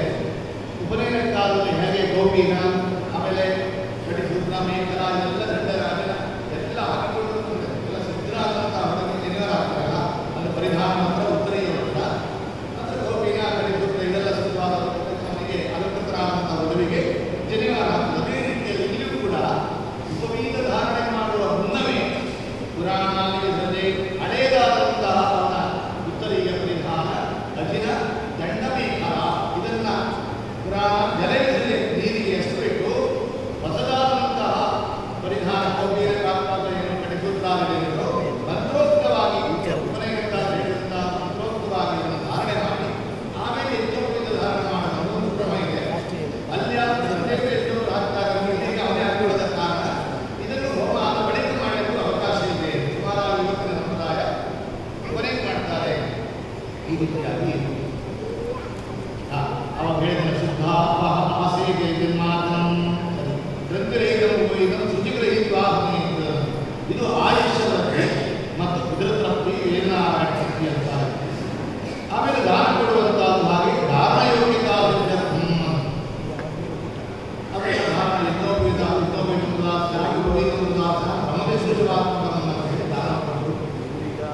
ಆಮೇಲೆ ಉಪವೀತನ ಅನುಮಂತ್ರಣ ಮಾಡಬೇಕು. ಮಾಡಿ 12 ಗಂಟೆ ಆಗಿದೆ, ಉಪಕ್ರಮ ಮಾಡಿದ್ರೆ 12 ಗಂಟೆ ಆಗಿದೆ. ದೇವಸ್ಥಾನದ ಒಂದಿಷ್ಟು ಅವಾಗ ಒಂದಿಷ್ಟು ಮಾಡೋದನ್ನ ಮಂತ್ರೋಚ್ಚಾರಣೆ ಮಾಡಿ ಅದನ್ನು ಮಾಡಿಸಬೇಕು. ಕಾರಣ ಸುಮ್ಮನೆ ಇನ್ನೊಬ್ಬ ಗಿಡವಾಗ ಕಳಿಸ್ಕೊಳ್ಳೋದಂತ ತೆಗೆದುಕೊಂಡ ನಿಂತ್ಕೊಂಡ ಹಾಕೊಂಡ ನಮ್ಮ ಕಡೆ ಉಪಕ್ರಮ ಹಾಗೆ ಇನ್ನೊಬ್ಬ ಹಾಕೊಳ್ಳಿ ಅಂತ ಅವ್ರಿಗೆ ಆಹ್ವಾನ ಮಾಡೋದು ನಮ್ಮ ಕಷ್ಟವಾಗ್ತಿತ್ತು. ಗೊತ್ತಿಲ್ಲ ಗೊತ್ತಿಲ್ಲ ಅಂತ ಇನ್ನೆಲ್ಲರೂ ಮಂತ್ರ ಹೇಳಬೇಕಲ್ಲ. ಬೇರೆ ಆತ್ಮ ಮಾಡಿ ಬರೋದಾಗಿ ಯಾರು ಮಾಡಿ ಹೇಳ್ತಾ ಇಲ್ಲ ಬಟ್ಟೆ ನಾನು ಮನೆ ಹಾಕೊಳ್ತೀನಿ ತಗೊಂಡೋಗಿ ಮೇಲೆ ಹೇಗೆ ಶರ್ಟ್ ಕಳಿಸಿದ ಹೊಸ ಶರ್ಟ್ ಹಾಕಿದ್ದಾರೆ. ಇದನ್ನ ಕಳಿಸಿದ ಕೆಳಗಿಂದ ಬೇಡಿದ ಬೆಳಗಿಂದ ಕಳಿಸಬೇಕು, ಬೇರೆಲ್ಲ ಹಾಕಬೇಕು. ಅಷ್ಟು ಮಾತ್ರ ಅಷ್ಟು ಮಾಡಿಕೊಂಡು ಅಲ್ಲಿ ಇಲ್ಲಿ ಗೊತ್ತಾಗತ್ತಲ್ಲ ಮಾಡಿ ಗೊತ್ತಿಲ್ಲ. ಈ ರೀತಿಯಾಗಿ ಆ ಯಜ್ಞೋಪವೀತ ಮಂತ್ರ ಅಲ್ಲೇ ಹೇಳಬೇಕು. ಬ್ರಹ್ಮಜ್ಞಾನ ಮಂತ್ರದಿಂದ ಇದು ಸೂತ್ರಕರಣ. ಮಕ್ಕಳು ಜನರ ಮಾಡ್ತಿದ್ದಂತ ಜನರ ಮಾಡುವಾಗ ಹೇಳುತ್ತೆ ಅದಕ್ಕೆ ಬ್ರಹ್ಮಜ್ಞಾನ ಬ್ರಹ್ಮ ಒಂದು ದಾರ ಇದೆ. ಇನ್ನೊಂದು ದಾರ 3 ದಾರ 3 ದಾರ ಬೇಕಾ 3 ದಾರಕ್ಕೆ ಅದು ಕೂಡಿಸುವಂತ 3 ದಾರ ಕೂಡಿಸುವುದು ವಿಷ್ಣುದೇವ ವಿಷ್ಣು ಅಂತ ಆ ಬ್ರಹ್ಮಕ ಪ್ರತಿ ಬಂಧನ ಅಂತ ಬ್ರಹ್ಮಕ ಮಂತ್ರಿನ ಗಂಟು ಹಾಕಬೇಕು. ಅವರು ಗಂಟು ಹಾಕಿಕೊಂಡಿರ್ತಾರೆ. ಆಮೇಲೆ ಸಿದ್ದೇವಂತ ಪುಣ್ಯಾದ ಮಾಡಿರ್ತಕ್ಕಂಥ ಆಮೇಲೆ ಮಂತ್ರಾವತಿ ಮಾಡಬಾರ್ದು. ಅದೇ ರೀತಿಯಲ್ಲಿ ಸಿದ್ಧೇ ಮಂತ್ರಾವತಿ ಆಗಲೇಬೇಕು. ಅಷ್ಟಾದ ಬಳಿಕ ಅದಕ್ಕೆ ಓಂಕಾರ 9 ತಂತುಗಳಿವೆ. ಒಂದೆಡೆ ಜನಿವಾರದಲ್ಲಿ 3 ಮೂರನೇ ಜನಿವಾರ 9 ಓಂಕಾರ ಸ್ವಾಮಿ ಅಗ್ನಿ ದ್ವಿತೀಯದಂದು ನಾವು ಓಂಕಾರ ಅಗ್ನಿ ನಾಗ ಸೋಮ ಪ್ರಜಾಪತಿ ವಾಯು ಸೂರ್ಯ ವಿಶ್ವದೇವ 9 ದೇವರಿಗೆ ಆಹ್ವಾನ ಮಾಡಿ ಋಗ್ವೇದ ಬ್ರಹ್ಮದವರೆಗೆ ನಿಧಾನಿ 1ನೇ ದಾರದಲ್ಲಿ ವೇದ 2ನೇ ದಾರದಲ್ಲಿ ಯಜುರ್ವೇದ 3ನೇ ದಾರ ಸಾಮವೇದ ಆ ಗಂಟೆಯಲ್ಲಿ ಅಥರ್ವವೇದ ಇಷ್ಟಾದ ಬಳಿಕ ಸದಾಯಿತು ಒಂದು ಜನಿವಾರಕ್ಕೆ ಅರ್ಥಕಾಯಿತು. ನೀವು 3 ಜನರು ಎಷ್ಟೋ ಉದಾಹರಣೆ ಸುಮಾರಾಗಿ ತಂದೆ ಇದ್ದವರು ಆಮೇಲೆ ಅನುಷ್ಠಾನ ಮಾಡೋರು ಉತ್ತರೀಯ ಭಾವ ಅಂತ 3 ಜನಿವಾರ ಹಾಕಿರ್ತಾರೆ. ನನಗೆ ವಸ್ತ್ರಾಭಾವ ಚತುರ್ಥದ 4 ಜನಿವಾರ ಹಾಕೊಳ್ಳೋರು ಇರ್ತಾರೆ ಅಂತ ಇಟ್ಕೊಳ್ಳಿ. ಆ 9 ಜನಿವಾರ 9 ಬಾರಿ ಗಾಯತ್ರಿಯನ್ನು ಹೇಳಿಬಿಟ್ಟು ಸೂರ್ಯ ಉಜ್ಜನ ಆರೋಹಂತರ ಆ ಮಂತ್ರ ಹೇಳಿ ಸೂರ್ಯನ ಹೋಗಿ ಗಾಯತ್ರಿ 3 ಬಾರಿ ಚಪ್ಪಾಳೆ ಹೊಡೆದ ಬಳಿಕ ಯಜ್ಞೋಪವೀತ ಅನ್ನೋ ಮಂತ್ರವನ್ನು 3 ಬಾರಿ ಹೇಳಿ ಓಂ ಅಂತ ಬಲಗಾಲ ಜನಿವಾರ ಹಾಕೊಂಡು 1 ಬಾರಿ ಆಚರಣೆ ಮಾಡಿ ಕರ್ಮ ಮಧ್ಯದಲ್ಲಿ ಇನ್ನೊಂದು ಕರ್ಮ ಬಂದಾಗ ಸತತ ಆಚರಣೆ ಅಂತ ಹೇಳ್ತಾರೆ. ನಾವು ಮುಂದಾಚರಣೆ ಮಾಡಿ ಅಟವರ್ಷ ಮಾಡೋ ಮಧ್ಯದೆಲ್ಲ ಸಂಜೆ 1 ಆಚರಣೆ ಸಾಕಾಗುತ್ತೆ. ಆಮೇಲೆ ಕರ್ಮ ಆರಂಭ ಮತ್ತು ಕರ್ಮಾಂತೆಯಲ್ಲಿ 2 ಬಾರಿ ಆಚರಣೆ ಕರ್ಮದ ಮಧ್ಯೆ ಆದ ಕಾಲ 1 ಬಾರಿ ಆಚರಣೆ ಮತ್ತೊಂದು ಜನಿವಾರ ವಿನೂತನವಾಗಿ ಹಾಕೊಳ್ಳೋದು. ಇದೇ ರೀತಿ 2-3 ಜನಿವಾರ ಹಾಕೊಂಡು ಆಚರಣೆ ಮಾಡಿದ್ದಾರೆ. ಇದು ಸುಮಾರು ಉಪನಯನ ವಿಭಾಗಗಳು ಮಾತ್ರ ಹೇಳಿರುವಂತಹ. ಆಮೇಲೆ ಈ ಮಧ್ಯದಲ್ಲಿ ಇನ್ನೊಂದು ಬರುತ್ತೆ ಅಧಿಕಾರ ನೂತನವರು ಮತ್ತು ಬ್ರಹ್ಮಚಾರ ಎಷ್ಟು ಜನ ಇದ್ದಾರೆ ಬ್ರಹ್ಮಚಾರ ಅವಿವಾಹಿತ ಎಲ್ಲ ಬನ್ನಿ ಅವಿವಾಹಿತರೆಲ್ಲ ಬನ್ನಿ ಮದುವೆ ಆಗಿದ್ದಾರೆ ಅಧಿಕಾರ ಮಾಡಿ ನಾನು ಹೇಳಿ ತಮಾಷೆಯಾಗಿ ಅದು ಯಾರು ಅಧಿಕಾರ ಮಾಡಬೇಕು ಹೇಳಿದ್ರೆ ಮಾಡಿಲ್ಲ ಮಾಡಲ್ಲ ಮಾಡಿಲ್ಲ ಅಂದರೆ ಇವತ್ತು ಬೆಳಿಗ್ಗೆ ಮಾಡಿಲ್ಲ ಅಂತ ಮಾಡಲ್ಲ ಅಂತ ನೂತನ ಕ್ರಮ ಇನ್ನೂ ಮಾಡಿಲ್ಲ. ಯಾಕಂದ್ರೆ ನಮ್ಮಲ್ಲಿ ಕುಟುಂಬದಲ್ಲೆಲ್ಲ ಹೇಳ್ತಾರೆ, ಯಾರು ಅಕ್ಕ ತಂಗಿಗೆ ದುಡ್ಡು ಕೊಟ್ಟಿಲ್ಲ ಮಾತಾಡಿಸುವ ಕೆಲವು ಸಂಪ್ರದಾಯ ಇದೆ. ನಮ್ಮಲ್ಲಿಲ್ಲ. ಅದು ಉಪಾಕರಣದ ಪುಣ್ಯಾತ್ಮನೆ ಮಾತಾಡಬೇಡ, ಕೈ ಬೆರಳಲ್ಲಿ ಇಟ್ಕೊಂಡ್ಬಿಡು.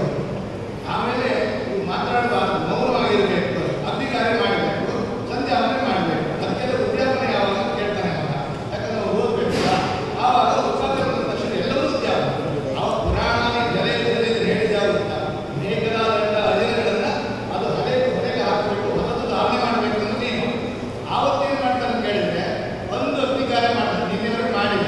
ಕೆಲವರು ಏನು ಮಾಡಿದ್ರು, ಫೆಬ್ರವರಿಯಲ್ಲಿ ಉಪನಯನ ಆದರೆ ಅಲ್ಲಿಂದ ಶ್ರಾವಣ ಮಾಸದಲ್ಲಿ ಮಾಡೋ ಉಪಾಕರಣವರೆಗೂ ಅಧಿಕಾರ ತಂದೆಯವರ ಒತ್ತಾಯ ಕಾಟಾಚಾರ ಮಾಡ್ಕೊಂಡಿರ್ತಾನೆ. ಅವನು ಬಿಟ್ಟ ಅವತ್ತು ಮಧ್ಯಾಹ್ನ ಮಾಡಿ ಆಯ್ತು, ಅದಕ್ಕೆ ಮಾಡಿಲ್ಲ, ಇಷ್ಟವರೆಗೆ ಮಾಡಿಲ್ಲ, ಮುಂದಿದ್ದು ಮಾಡಲ್ಲ. ನಾನು ಹೊಸದಾಗಿ ನಿದ್ದೆ ಮಾಡೋದು ಕೂಡ ಸಾಕು, ಮಾಡಬೇಡ ನೀನು ಶಾಲೆ ಕಲಾಕೃತಿ ಹೋಗಲಿಕ್ಕೆ ಬಿಟ್ಬಿಡು ನಾನು ಬಿಟ್ಬಿಡ್ತಾರೆ ಎಲ್ಲ.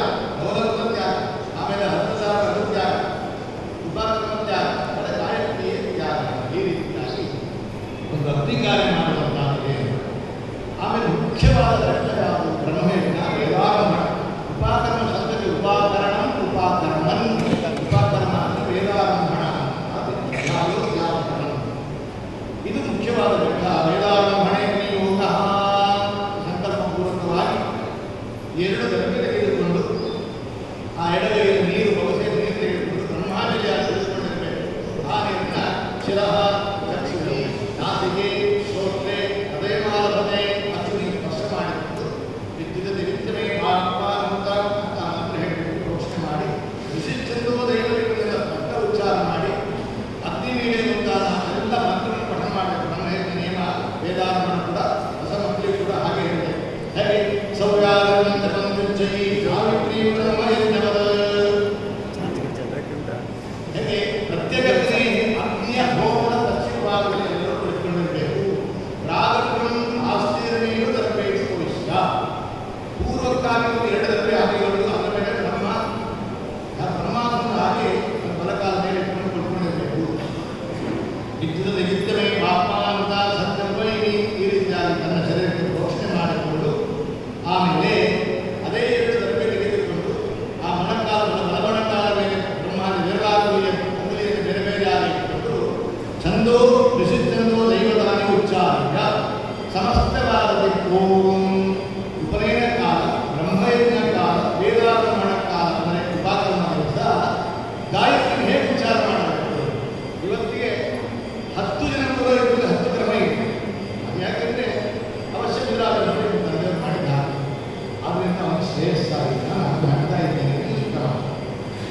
ಯಾಕೆ ಇವರಿಗೆ ಹೀಗೆ ಹೇಳಬೇಕು? ಸರಿ, ಆವಾಗ ಕ್ರಮ 3 ಬಾಲ ಕೇಳಿ 2 ಬಾರಿ ಎಷ್ಟು ತಿಳಿಯೋದಂದ್ರೆ ಓಂ ದಸರೆಯನ್ನು ಹೀಗೆ ಹೇಳ್ಕೊಡ್ತಾರೆ. ಗಾಯತ್ರಿ ಓಂ ಪೂರ್ವಿಕಾ ಗಾಯತ್ರಿ, ಓಂಕಾರ ಮೊದಲುಗೊಂಡಂತ ಗಾಯತ್ರಿಯನ್ನ ಪಚ್ಚ ಅರ್ಥಶ ಅನಾಮಾನು ಉಚ್ಚೈಕ ಭಾಷೆ ಸ್ಪಷ್ಟವಾಗಿ ಮೊದಲು ಪಾದಶ 2ನೇ ಬಾರಿ ಭರ್ಗೋ ದೇವಸ್ಯ ಧೀಮಹಿ ನೋಡಿ ಮೊದಲ ಬಾರಿ ಹೀಗೆ ಓಂ ಭೂರ್ಭುವಸ್ಸಃ ತಸ್ಮಾತ್ ಭರ್ಗೋ ದೇವಸ್ಯ ಧೀಮಹಿ 2ನೇ ಬಾರಿ. 3ನೇ ಬಾರಿ ಓಂ ಭೂರ್ಭುವಸ್ಸಃ ತಸ್ಮಾತ್ ಭರ್ಗೋ ದೇವಸ್ಯ ಧೀಮಹಿ ಉಪನಯನ ಕಾಲ ಹೀಗೆ ಉಪದೇಶ ಕೊಡಬೇಕು. ಆವಾಗ ಸಣ್ಣ ಮಕ್ಕಳಿಗೆ ಉಚ್ಚಾರ ಆಗಲಿಲ್ಲ. 5 ವರ್ಷಕ್ಕೆ ಮುಹೂರ್ತಮ ಚಿಂತಾಮಣಿ ಹೇಳೋದು 5ನೇ ವರ್ಷಕ್ಕೆ ಉಪನಯನ ಮಾಡ್ಬೋದು. ಆಮೇಲೆ ಇವರು ಗರ್ಭಾಷ್ಟಮಿ 7ನೇ ವರ್ಷಕ್ಕೆ ಮಾಡ್ಬೋದು. 8ನೇ ವರ್ಷ ಪ್ರಾರಂಭದಿಂದ 8ನೇ ವರ್ಷಕ್ಕೂ ಮಾಡ್ಬೋದು. ಆವಾಗ ಸ್ಪಷ್ಟವಾಗಿ ಉಚ್ಚಾರ ಮಾಡೋದು ಕಷ್ಟ, ಗ್ರಹಣ ಮಾಡೋ ಶಕ್ತಿ ಇಲ್ಲ. ನಮ್ಮ ಅಜ್ಜನ ಉಪನಯನ ಹೇಳ್ಕೊಡ್ತೀವಿ ಆಪೋಲಿಷ್ಟ ಯಾಕಂದರೆ ಅವರು ಆಪೋಲಿಷ್ಟ ರಕ್ಷತೆ ಏನು ಹೇಳಿಬಿಟ್ರೆ ಅದು ಉಚ್ಚಾರ ಆಗೋದಿಲ್ಲ. ಆವಾಗ ಅರ್ಥದ ಎಲ್ಲಿಂದ ಕಟ್ ಮಾಡಿ ಹೇಳಬೇಕು. ಅದಕ್ಕಾಗಿ ಸೂತ್ರಕಾರರು ಹೇಳಿದ್ರು, ಗೊತ್ತಿದೆ ಇದೆಲ್ಲ ಸಮಸ್ತ ಭಾರತಂ ಅಕ್ಷಃ ಅರ್ಧಶ ಅನಮಾನ್ ಉಚ್ಚೈ ತ್ರಿರುಚ್ಚಾರಯಂ ಶಿಷ್ಯಾನ್ ಯಥಾವಾಚಯೇತ್ ಅಭ್ಯರ್ಥಿ. ಇದು 3 ಭಾಷೆ ಹೇಳಬೇಕು. ಅಥವಾ ಅವರಿಗೆ ಉಚ್ಚಾರ ಈ ರೀತಿಯಾಗಿ ಹೇಳಿ ಆ ಮಗುವಿನ ಬಾಯಿ ಉಚ್ಚಾರ ಆಗಬೇಕು. ಇದು ಉಪನಯನ ಕಾಲ. ಇನ್ನು ಇತರ ಉಪಕರಣ 3-4 ಆಗೋಗಿರುತ್ತೆ. ನನಗೆ ನಿತ್ಯ ಜಪ ಮಾಡಿ ಅಭ್ಯಾಸ. ಆವಾಗ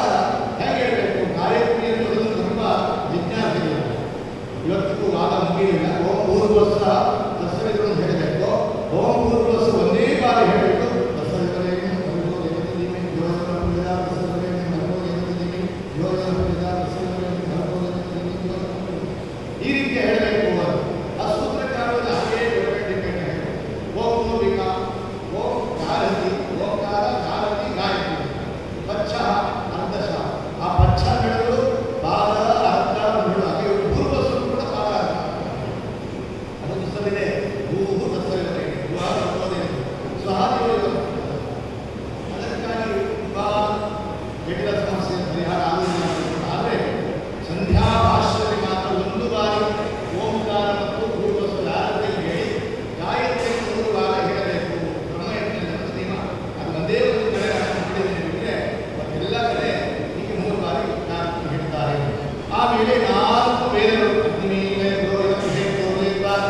ಆಮೇಲೆ ಕಾಯ ವಿದೇಶದಲ್ಲಿ 4 ವೇದಗಳನ್ನು ವೇದ ಆದಮೇಲೆ ಬ್ರಾಹ್ಮಣ ಅಗ್ರವೇದೇವ ವಿಷ್ಣು ಪ್ರಮಾಣ ಬ್ರಾಹ್ಮಣ ವಾಕ್ಯವನ್ನು ಹೇಳಬೇಕು. ಆಮೇಲೆ ಬ್ರಾಹ್ಮಣ ಆದಮೇಲೆ ಆರಣ್ಯಕ್ಕೆ ಹೇಳಬೇಕು. ಅದಾದ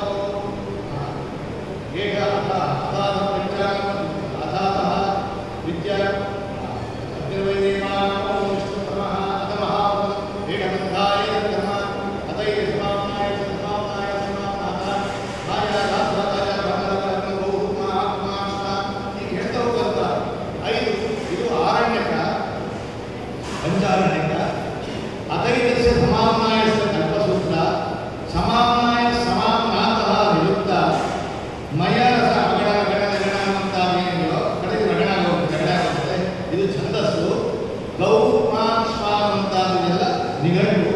ಪಂಚ ಸಂವತ್ಸರಮಯಂ ಜ್ಯೋತಿಷ ಅದಶ್ಚಾಮಿ ಇದು ಶಿಕ್ಷ ವೃದ್ಧಿರಾವೇ ವ್ಯಾಕರಣ ಯೋಗೀಶ್ವರಂ ವ್ಯಾಕರಣಂ ಇದು ಸ್ಮೃತಿ ನಾರಾಯಣ ಪ್ರತ್ಯಯ ಮಹಾಭಾರತ ಅದಾದ ಧರ್ಮವಿಜ್ಞಾನ ಇದು ಪೂರ್ವಮೀಮಾಂಸ ಅದಾದ ಬ್ರಹ್ಮವಿಜ್ಞಾನ ಅಂತ ಉತ್ತರಮೀಮಾಂಸ.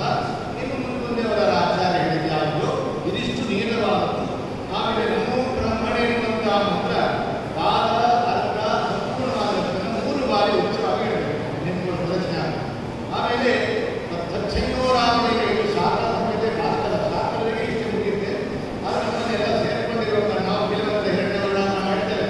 ಎಲ್ಲ ಸೇರ್ಕೊಂಡಿರೋ ಕಾರಣ ತಚ್ಚೈನೋರಾಮನಿಗೆ ಎನ್ನುವಂಥ ಸಂಜ್ಞಾನವಸರಾಮದ ಈ ಮಂತ್ರದಲ್ಲಿ ಬ್ರಹ್ಮನಿಗೆ ಪೂರೈಸ್ತಾರೆ. ಆಮೇಲೆ ಆ ನೀರನ್ನು ಏನು ಮಾಡಬೇಕು? ಆ ನೀರನ್ನು ಭೂಮಿಗೆ ಚೆಲ್ಲಿ ದರ್ಪೆ 2 ದರ್ಪೆ ಇಟ್ಕೊಂಡಿದ್ದಾರೆ. ನೀವೇನು ಮಾಡಬೇಕು? ಎಲ್ಲ ಹೋಮಕ್ಕೆ ಹಾಕಬೇಕು ಸ್ವಾಮಿ.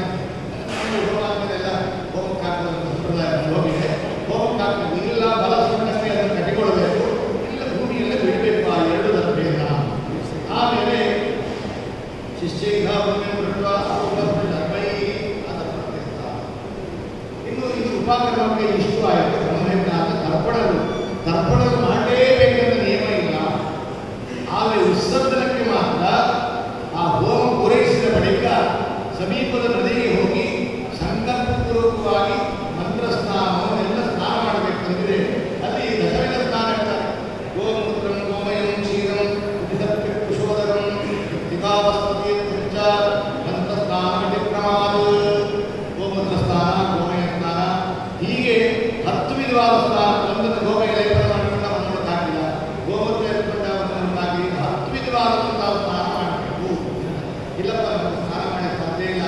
ಈ ಒಂದು ಬರುವಂಥ ಶ್ರಾವಣ ಮಾಸವಿದೆ, ಈ ಧಾರಾಕಾರ ಮಳೆ ಇದೆ, ಮಹಾನದಿ ಪ್ರವಾಹ ಆಗದೇ ಇದ್ದಾಗ ಏನು ಮಾಡೋದು ಅಂತ ಹೇಳಿದರೆ ಮಂತ್ರ ಸ್ನಾನ ಒಂದು ಸಾರಿ ಮುಳುಗಾದ ಹಾಕುವುದು ಆಗಿಲ್ಲ. ಸ್ವಲ್ಪ ಹೊರಬೇಡಿ ಮಾಡಿದರೆ ಆಪೋಹಿಷ್ಟ ಆಪಧರ್ಮ ಆಪೋಹಿಷ್ಟ 3 ಮಂತ್ರಗಳಿಂದ ಮಾರ್ಜನ ಮಾಡಿಕೊಳ್ಬೇಕು. ಸಂಕಲ್ಪಪೂರ್ವಕವಾಗಿ ಮಾಡಿಕೊಂಡು ಆ ಹೋಮದಲ್ಲಿ ಆಹುತಿ ಪಟ್ಟಂತಹ ಪೂಜೆ ಮಾಡಿದ ಗೌತಮ ಸಪ್ತರ್ಷಿಗಳು ಅರುಂಧತಿಗೂ ಗೌತಮಂ ತರ್ಪಯಾಮಿ ಅಂತ.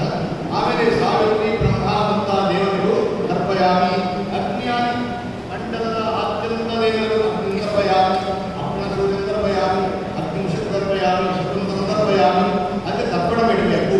ಇದಿಷ್ಟು ಆದ ಬಳಿಕ ಬ್ರಹ್ಮಯಜ್ಞದಲ್ಲಿ ಹೇಳಿದಂಥ ದೇವ ಋಷಿ ಆಚಾರ್ಯಕ್ಕೆ ತರ್ಪಣ. ದೇವರುಗಳು ಬ್ರಹ್ಮಾತ್ಮರು ವೇದಾತ್ಮರು ನೇತೃತ್ವ ಬ್ರಹ್ಮಯಜ್ಞ ಹಿಡಿದು ಋಷಿ ಶತದಿನ ನಮ್ಮ ಋಷಿಗಳು ಶತದಿನ ಮಾಧ್ಯಮ ಬಂದಾದು 2 ಬಾರಿ. ಇನ್ನು ಆಚಾರ್ಯರಂತ ಸುಮಂತ ವೈಶಂಪಾದ ಕೈಲಸೂತ್ರ ಭಾಷ್ಯವಾದ ಹೇಗೆ ವೇದವ್ಯಾಸದಲ್ಲಿ ಯಾರ್ಯಾರಿಗೆ ಕ್ರಮವಾಗಿ ಯಾವ್ಯಾವ ವೇದಗಳು ಹೇಳಲ್ಪಟ್ಟು ಅಂತ ಮಹಾತ್ಮರಿಗೆ ತರ್ಪಣ. ಇಷ್ಟಾದ ಬ್ರಹ್ಮಚಾರಿ ಕೆಲಸ. ಇನ್ನು ಪಿತೃತರ್ಪಣ ಅಧಿಕಾರ ಇದ್ದವರಿಗೆ ಆದರೆ ಪಿತೃತರ್ಪಣ ಕೊಡಬೇಕು. ಇಲ್ಲಿ ಎಣ್ಣೆ ಬೇಕಾಗಿಲ್ಲ, ಆಮೇಲೆ ದಕ್ಷಿಣ ಮುಖ ಬೇಕಾಗಿಲ್ಲ, ಎಡಗಂಟೆ ಬೇಕಾಗಿಲ್ಲ ಅಂತ ಒಂದಿಷ್ಟು ಪ್ರಯೋಗ ನಾವು ಹೇಳಿದ್ದಾರೆ. ಕೆಲವಷ್ಟು ಜನ ಹೇಳಿದ್ದಾರೆ ಅದು ಸಂಪ್ರದಾಯಗಳು ಹೇಳ್ತಾ ಇರಬೇಕು. ಆದರೂ ಕೂಡ ಎಡಗಂಟೆ ಬೇಕಾಗಿಲ್ಲ, ಮತ್ತು ಎಳ್ಳು ಬೇಕಾಗಿಲ್ಲ,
ನೀವು ವೇದಾಂತನ ಪುನಃ ಮಾಡಬೇಕಲ್ಲ ಅಂತ ಹೇಳ್ತಾರೆ. ಆವಾಗ ಏನು ಮಾಡಬೇಕು ಅಂದರೆ ಮೊದಲು ಆ ನಿಯಮಿತವಾದ 4 ಜನ ಮಾತ್ರ ಇರ್ತಾರೆ ವಿಸರ್ಜನೆಗೆ. ಅವ್ರು ಸಂಕ್ಷೇಪವಾಗಿ ವೇದ ಪಠಣ ಮಾಡಿ ತರ್ಪಣ ಕೊಟ್ಟು ಆಗ ಉತ್ತರ ಮಧ್ಯಾಹ್ನ ಸರಿಯ ಉಪಕ್ರಮ ಮಾಡುವಾಗ 100 ಜನ ಬಂದಿರ್ತಾರಲ್ಲ ಅವರು ಶಾಸ್ತ್ರೋಕ್ತವಾಗಿ ವೇದಾಂತ ಮಾಡಿ. ಯಾಕಂದರೆ ಉಪಕ್ರಮ ಶಬ್ದಕ್ಕೆ ಹೇಳುವಂಥ ಅಧ್ಯಾಯೋದ್ಯಾವ ಉಪಕ್ರಮ ಅಂತ ಹೇಳುವಾಗ ಅಧ್ಯಾಯ ಅಧ್ಯಯನಕ್ಕೆ ಪ್ರಾರಂಭ. ವಿಸರ್ಜನೆಯಲ್ಲಿ ಬ್ರಹ್ಮಜ್ಞಾನಕ್ಕೆ ಸರ್ವೇ ವಿಸೃಷ್ಟ ವೇದ ಉಸೃಷ್ಟ ವೇದ ಎಲ್ಲ ಬಿಡಲ್ಪಟ್ಟವು. ವಿಸೃಷ್ಟ ಬಿಡಲ್ಪಟ್ಟವು ಸ್ವಲ್ಪ ಎಲ್ಲ ಬಿಟ್ಟೋಯ್ತ ಖುಷಿ ಆಗತ್ತೆ. ನಾಡೇ ಇಲ್ಲ, ಬೆಲೆಯೇ ಇಲ್ಲ. ಆವತ್ತು ವೇದಾಂತ ಪ್ರಾರಂಭ ಅವನಿಗೆ ಅದು ಅವತ್ತೇ ಅವತ್ತು ಸ್ವಲ್ಪ ಹೇಳ್ಬಿಟ್ಟು ಮತ್ತು ಗಾಯತ್ರಿ ಪ್ರತಿಬದ್ಧಂತೆ ಅಂತ ಹೇಳುವುದು. ನಾವು ತ್ರಯೋದಶಿ ಶ್ರವಣ ನಕ್ಷತ್ರದ ಉಪಕರಣ ಆದರೆ ನಿರ್ವೇದಿಗಳಿಗೆ ಮುಂದೆ ಪ್ರತಿಪತ್ತಿ 4 ದಿವಸ ಇದೆ. ಇಲ್ಲಿ ಎಲ್ಲಿವರೆಗೂ 1,000 ಕಾರ್ಯಕ್ರಮ ಮಾಡಬೇಕು ಅಂತ ಹೇಳ್ಬೇಕು. ನಾವು ಪ್ರಯೋಗ ಗಾಯತ್ರಿ ಪ್ರತಿಬದ್ಧತೆ 1,000 ಗಾಯತ್ರಿ ಮಾಡಿ ಬಿಟ್ಟೋದಕ್ಕೆಲ್ಲ ತುಂಬ ಹೋಗುತ್ತಲ್ಲ ಆ ಕಾರಣದಿಂದ ಅದು ಗಾಯತ್ರಿ ಮಾಡ್ಬೇಕು. ಅಲ್ಲಿಂದ ಒಂದು ಗಾಯತ್ರಿ ಮಾಡಿ ಆಮೇಲೆ ಒಳ್ಳೆ ಶುಭವನ್ನು ನೋಡಿ ವೇದಾರಂಭ ಮಾಡ್ಬೋದು.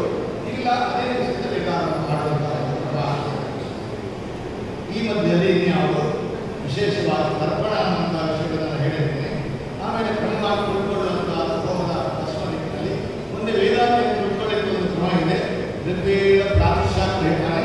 ಪಾರಾಯಣ ಮತ್ತೆ ಬ್ರಹ್ಮಚಾರಿ ಪ್ರಾಚೀನ ದೀಚ ಪರಾಯಣ ದಿಶಮ್ಮ ಅಂದರೆ ಪ್ರಾಚೀನ ದೀಚಿ ಮೊದಲು ಉತ್ತರ ಪೂರ್ವ ಈಶಾನ್ಯ ದಿಕ್ಕಿನಲ್ಲಿ ಇಟ್ಕೊಳ್ಬೇಕು. ಗುರುವಿನ ಮತದ ಬಲವಾಗಿ ಉಳ್ಕೊಂಡಿರಬೇಕು. ಗುರುವಿಗೆ ಒಂದು ನಮಸ್ಕಾರ ಹಾಕಬೇಕು. ಚದುರಾವತಿ ಹೀಗೆ ಪಠಣ ಮಾಡಬೇಕು. ನೇರವಾಗಿ ಗುರುವಿಗೆ ನಮಸ್ಕಾರ ಮಾಡಬೇಕು. ಇವತ್ತು ಪಾರಾಯಣ ಕ್ರಮವೆಲ್ಲ ಋಗ್ವೇದ ಪ್ರಾತಿಶಾಸ್ತ್ರದಲ್ಲಿ ಬಹಳ ಹೇಳಿದ್ದಾರೆ. ಆ ಕ್ರಮದಲ್ಲಿಯೇ ಅಧ್ಯಯನ ಪ್ರಾರಂಭ ಮಾಡಬೇಕು. ಇಷ್ಟೆಲ್ಲ ಮಾಡುವಾಗ ಇನ್ನೊಂದು 6 ತಿಂಗಳ ಕಾಲ ನಿರಂತರವಾಗಿ ವೇದಾಧ್ಯಯನ ಮಾಡಬೇಕು. ಇನ್ನು ಕೆಲವು ಶಾಸ್ತ್ರಾಧ್ಯಯನ ಕೊಟ್ಟುಕೊಂಡಿದ್ದಾರೆ ಅಂತ ಇಟ್ಕೊಳ್ಳಿ. ಅವರೆಲ್ಲ ಏನು ಮಾಡಬೇಕು? ತರ್ಕ ಒಂದಾದ ಕ್ಷಣ ಅತಾರ್ಕಿಕ ಬಿಟ್ಟೋಗುತ್ತಲ್ಲ. ಗುರುಗಳು ಅವಾಗಲೇ ಹೇಳಿರಲ್ಲ ಬೆಳಿಗ್ಗೆ ವೇದಾಧ್ಯಯನ ಮಾಡಿ ಸಾಯಂಕಾಲ ಶಾಸ್ತ್ರಾಧ್ಯಯನ ಮಾಡಿ ಅವಕಾಶ ಇದೆ. ಇಲ್ಲ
ವೇದಾಧ್ಯಯನ ಮಾಡುವಂತಹ ಉಪಕ್ರಮ.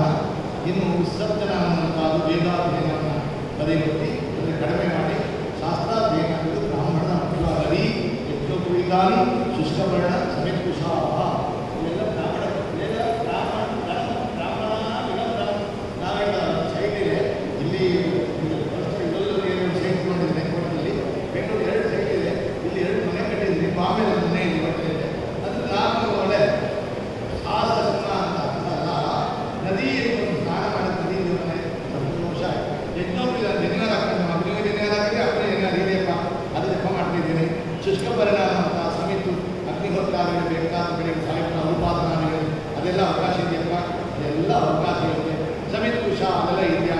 ಆಮೇಲೆ ಹಸು ಹಾಲು ಕಡೆ ಹಸುಗಳಿದೆಯಾ. ಅದೇ ಹೈದು ಪದಾರ್ಥ ಕವ್ಯ ಪದಾರ್ಥ ಎಲ್ಲ ಗೊತ್ತೇ ಇಲ್ಲ. ಅದು ಅಗ್ನಿಹೋತ್ರಾದ ಮಾಡ್ತಿದೆಯಾ. ಇದು ಬ್ರಾಹ್ಮಣ ಇದಂ ಧನ ನನ್ನ ವೇದ ಪುಸ್ತಕ ಇದೆ ಅಧ್ಯಯನ ಮಾಡಿದೆಯಾ. ಅಧ್ಯಯನ ಕೊರತೆ ಇಲ್ಲಪ್ಪ. ಇದೊಂದು ಧನ ನಿಜವಾಗಿ ಬ್ರಾಹ್ಮಣರ ಅಂತಸ್ತೋದೇ ಧನವೇ ಅದೇ. ಅದನ್ನು ನಾವು ಯಾವಂತಿ ವೇದಾಕ್ಷರಾಣಿ ಯಾವಂತಿ ಪಠಿತಾನಿ ನಿಜಾಪಿ ಯಾವಂತಿ ಹರಿನಾಮ ಕೀರ್ತಿದಾರಿ ಎಷ್ಟೆಷ್ಟು ಅಕ್ಷರ ಕೇವಲ ಅಗ್ನಿವೀಣೆ ಒಂದೇ ಒಂದು ಸಾಕು. ಇದು ಅಗ್ನಿದೇವತಾದ ಮಂತ್ರ ಆ ದೇವತಾದ ಮಂತ್ರ ಏನಿಲ್ಲ. ಇದನ್ನು ಸಾಮಾನ್ಯ ಪರಿಕಲ್ಪನೆ ದೇವತಾ ಪರಿಕಲ್ಪನೆ ಮಾಡೋದು ಹೀಗೆ ಹೇಳಿದ್ರು. ವೇದಾಂತ ವಿಷಯಕ್ಕೆ ಹೋದಾಗ ಯಾವಂತಿ ಹರಿನಾಮ ಭಗವಂತನ ಗುಣಗಾನ ಮಾಡುವ ಒಂದೊಂದು ಶಬ್ದಾರ್ಥ ಹೇಳ್ಬೋದು. ತಂದೆಯವರು ಉಪದೇಶ ಮಾಡಿ ಆರೋಪ ಕೊಟ್ಟಿಲ್ಲ, ಅಪ್ಪ ಹೇಳಿಲ್ಲ, ಸರಿಯಾದ ಪೂರೈಸಿಲ್ಲ. ಆಮೇಲೆ ಹೇಳ್ತಾರೆ ಅಭ್ಯಾಸ ಮಾಡುವಾಗ ಹಲ್ಲಿದ್ದ ಕಟ್ಟೆ ಹಲ್ಲಿಲ್ಲ. ಹಾಗೆ ಕೆಲವೊಂದು ಹೇಳ್ತಾರೆ ಇದೇ ವಯಸ್ಸು ಚಿಂತೆ ಮಾಡಬೇಕಿಲ್ಲ. ವೇದ ಮಾತಾ ಗಾಯನಿ ಗಡಿಗೆ ಪಕ್ಷ ಮುನ್ನೆಟ್ಟು ಗಾಯನ ಮಾಡಲಿಕ್ಕೆ ಏನು ಬಂದರೆ ಎಷ್ಟು ನಾವು ಮಾಧ್ಯಮವನ್ನು ನೋಡ್ತೇವೆ. ಮೊಬೈಲ್ ಇಟ್ಕೊಂಡು ಮಕ್ಕಳು ಮೊಬೈಲ್ ಇಟ್ಕೊಂಡು 1 ಗಂಟೆ ಆಟವಾಡ್ತಾರೆ. 1 ಗಂಟೆ ಬೇಡಪ್ಪ. ಕೇವಲ ಇವತ್ತು ಎಕ್ಸಾಮ್ ಇದೆ ಓದಲಿಕ್ಕೆ ಪುಸ್ತಕಿಲ್ಲ. ಆಯಿತು ನೀನು ಸ್ನಾನ ಮಾಡಿ ಶರ್ಟ್ ಹಾಕ್ತಾರಲ್ಲ ಯಾರು ತಾಯಿ ಶರ್ಟ್ ಹಾಕ್ಬೇಕಾ ಕೈ ಸುತ್ತ ಹಾಕ್ಬೇಕು. ಆ ಹೊತ್ತಿನ 10 ಕಾಯ್ದು ಹೇಳ್ತಾರೆ. ಸಿಂಗಿನ ದೇವಸ್ಥಾನ ಹೇಳಿದ್ರು ನನಗೆ ಶಾಲೆಗೆ ಪೂಜೆ ಮಾಡೋಕ್ಕಾಗಲ್ಲ. ನೋಡಪ್ಪ ನೀನು ಸ್ನಾನ ಮಾಡ್ತೀನಿ ನಾನು ಸ್ನಾನ ಮಾಡ್ತೀನಿ. ನಿನ್ನ ತಲೆ ಮೇಲೆ ಇಟ್ಕೊಂಡು ಸ್ನಾನ ಮಾಡ್ತೀನಿ. ತಲೆ ಮೇಲೆ ಇಟ್ಕೊಂಡು ಸ್ನಾನ ಮಾಡೋದು ಸನ್ಯಾಸ. ಇದು ಸನ್ಯಾಸ ಗ್ರಹಣಕ್ಕಾದರೂ ಮಾತ್ರ ಸಾಲಿಗ್ರಾಮ. ಆದರೂ ಅವನಿಗೆ ಹೊತ್ತಾನೋಡಿ ಆಪತ್ತನ್ನು ನೋಡು. ಸ್ನಾನ ಮಾಡುವಾಗ ನಾರಾಯಣ ನಾರಾಯಣ ತಲೆ ಮೇಲೆ ಇಟ್ಟು ಮತ್ತೊಮ್ಮೆ ನೀರು ತಣ್ಣೀರು 15 ಸಾಲಿಗ್ರಾಮ ಪೂಜೆ ಮಾಡುತ್ತಾರೆ. ಅಷ್ಟು ಅವಕಾಶ ಇಲ್ಲ ನಿನಗೆ ನೋಡಿ. ಅದರಿಂದ ಎಷ್ಟು ಲಘು ಕಾಣ್ತಲ್ಲ. ಅಷ್ಟು ನಾವು ಅಯೋಗ್ಯರಾಗಿರ್ತೇವೆ. ಆದ್ದರಿಂದ ಅದೇ ಮಾಡಬೇಕು. ಬೇಕಾದಷ್ಟು ಅವಕಾಶ ಕೊಟ್ಟಿದ್ದಾರೆ ಉಪಕರ್ಮ ಅಂತ. ಆದ್ದರಿಂದ ಬರುವಷ್ಟಿಂದಾದರೂ ಕೂಡ ಎಲ್ಲರೂ ಕೂಡ ಉಪಕರ್ಮ ಸಮಯ ನಿರ್ಣಯವಾದೊಡನೆ ಅಲ್ಲಿ ಮುಂದಾಗಿದ್ದಾರೆ. ಮೊದಲು ಪಂಚಗವ್ಯ ಪ್ರಾಶನ ಮಾಡಿ ವಿತೂಪಾರಲ್ಲ ಅನುಪಾರ ಬೇಕಾದ ಸಾಧ್ಯವಾಗಿದ್ದರೆ ಸ್ವಲ್ಪವೇ ಆರಾಧನೆ ಪಂಚಗವ್ಯ ಪ್ರಾಶನ ಎಲ್ಲ ಮಾಡಬೇಕು. ಪುಣ್ಯವಾದ ಆಮೇಲೆ ನಮಗೆ ಯಾವ ಮಂತ್ರ ಬರುತ್ತೋ ಇಲ್ಲ ಬೇರೆ ಒಂದು ವಿಚಾರ ಮಂತ್ರ ಹೇಳ್ತಾ ಇರ್ತಾರೆ. ನಾವು ತೊಂದರೆ ಕೊಡೋದು ಸಾಕು. ಸಣ್ಣ ಜಪ ಮಾಡೋದು ನನ್ನ ಹೆಂಡತಿ ಮಕ್ಕಳು ತೊಂದರೆ ಅಲ್ಲ. ಹಾಗೆ ನಮ್ದಾಗಿರ್ತದೆ. ಹಾಗೆ ಕೂತ್ಕೊಂಡು ನೀರು ಹಾಕೋದು ಗಡ್ಡೆ ಹಾಕೋದು ಯಾವುದೋ ಅನಗತ್ಯವಾದ ಮಾತನಾಡೋದನ್ನು ಬಿಟ್ಟು ಅದರಲ್ಲೇ ಗಾಯತ್ರಿ ಮಾಡಿ ಅಲ್ಲೇ ನಿಮ್ಗೆ 5 ಗಾಯತ್ರಿ ಮಾಡಬೇಕಾಗುತ್ತೆ. ಉಪಕರಣಗಳು ವಿಸರ್ಜನೆ ಮಾಡಲಿಕ್ಕೆ ಆಗಲೇ ಇಲ್ಲ. ಯಾವುದೋ ದೇವಸ್ಥಾನದ ಮಾಡ್ತಾರೆ. ಇನ್ನಾದರೂ ಕೂಡ ಬೆಳಿಗ್ಗೆ ಮುಂಜಾನೆ ವಿಸರ್ಜನೆ ಮಾಡಿ ನದಿಯಲ್ಲಿ ಬಾವಿನಲ್ಲಿ ಸ್ನಾನ ಮಾಡಿ ಅಲ್ಲಿ ಬ್ರಹ್ಮಜ್ಞಾನ ತರ್ಪಣವನ್ನು ಮಾಡಿ ಸಾಧ್ಯವಾದ ಪಂಚಮಿ ಸುತ್ತ ಮಳೆ ಬರಲಿ ಇಳೆಯೆಲ್ಲ ಗದ್ದೆಗಳೆಲ್ಲ ಒದ್ದೆ ಆಗಲಿ ಹೀಗೆ ಅಂತ ಪ್ರಾರ್ಥನೆ ಮಾಡುತ್ತಾ ಆಮೇಲೆ ಅಲ್ಲೇ ಪಕ್ಕದಲ್ಲಿ ಒಂದು ಉಪಕರಣವನ್ನು ಮಾಡಿ ಎಲ್ಲರೂ ಬದಿಹಕ್ಕು ಪ್ರಾರ್ಥನೆ ಹೋಮ ದಾನ ಅದರಿಂದ ಕೃತಾರ್ಥರಾಗಬೇಕು. ಮನೆ ಬಂದು ಕೂಡ ಇವತ್ತು ಬಿಟ್ಟಿರೋದಲ್ಲ ಉಪಕರ್ಮ ಸ್ವೀಕಾರ ವಿಸರ್ಜನೆ ಬಿಟ್ಟಿದ್ದೀರಂತ ಅರ್ಥ ಅಲ್ಲ.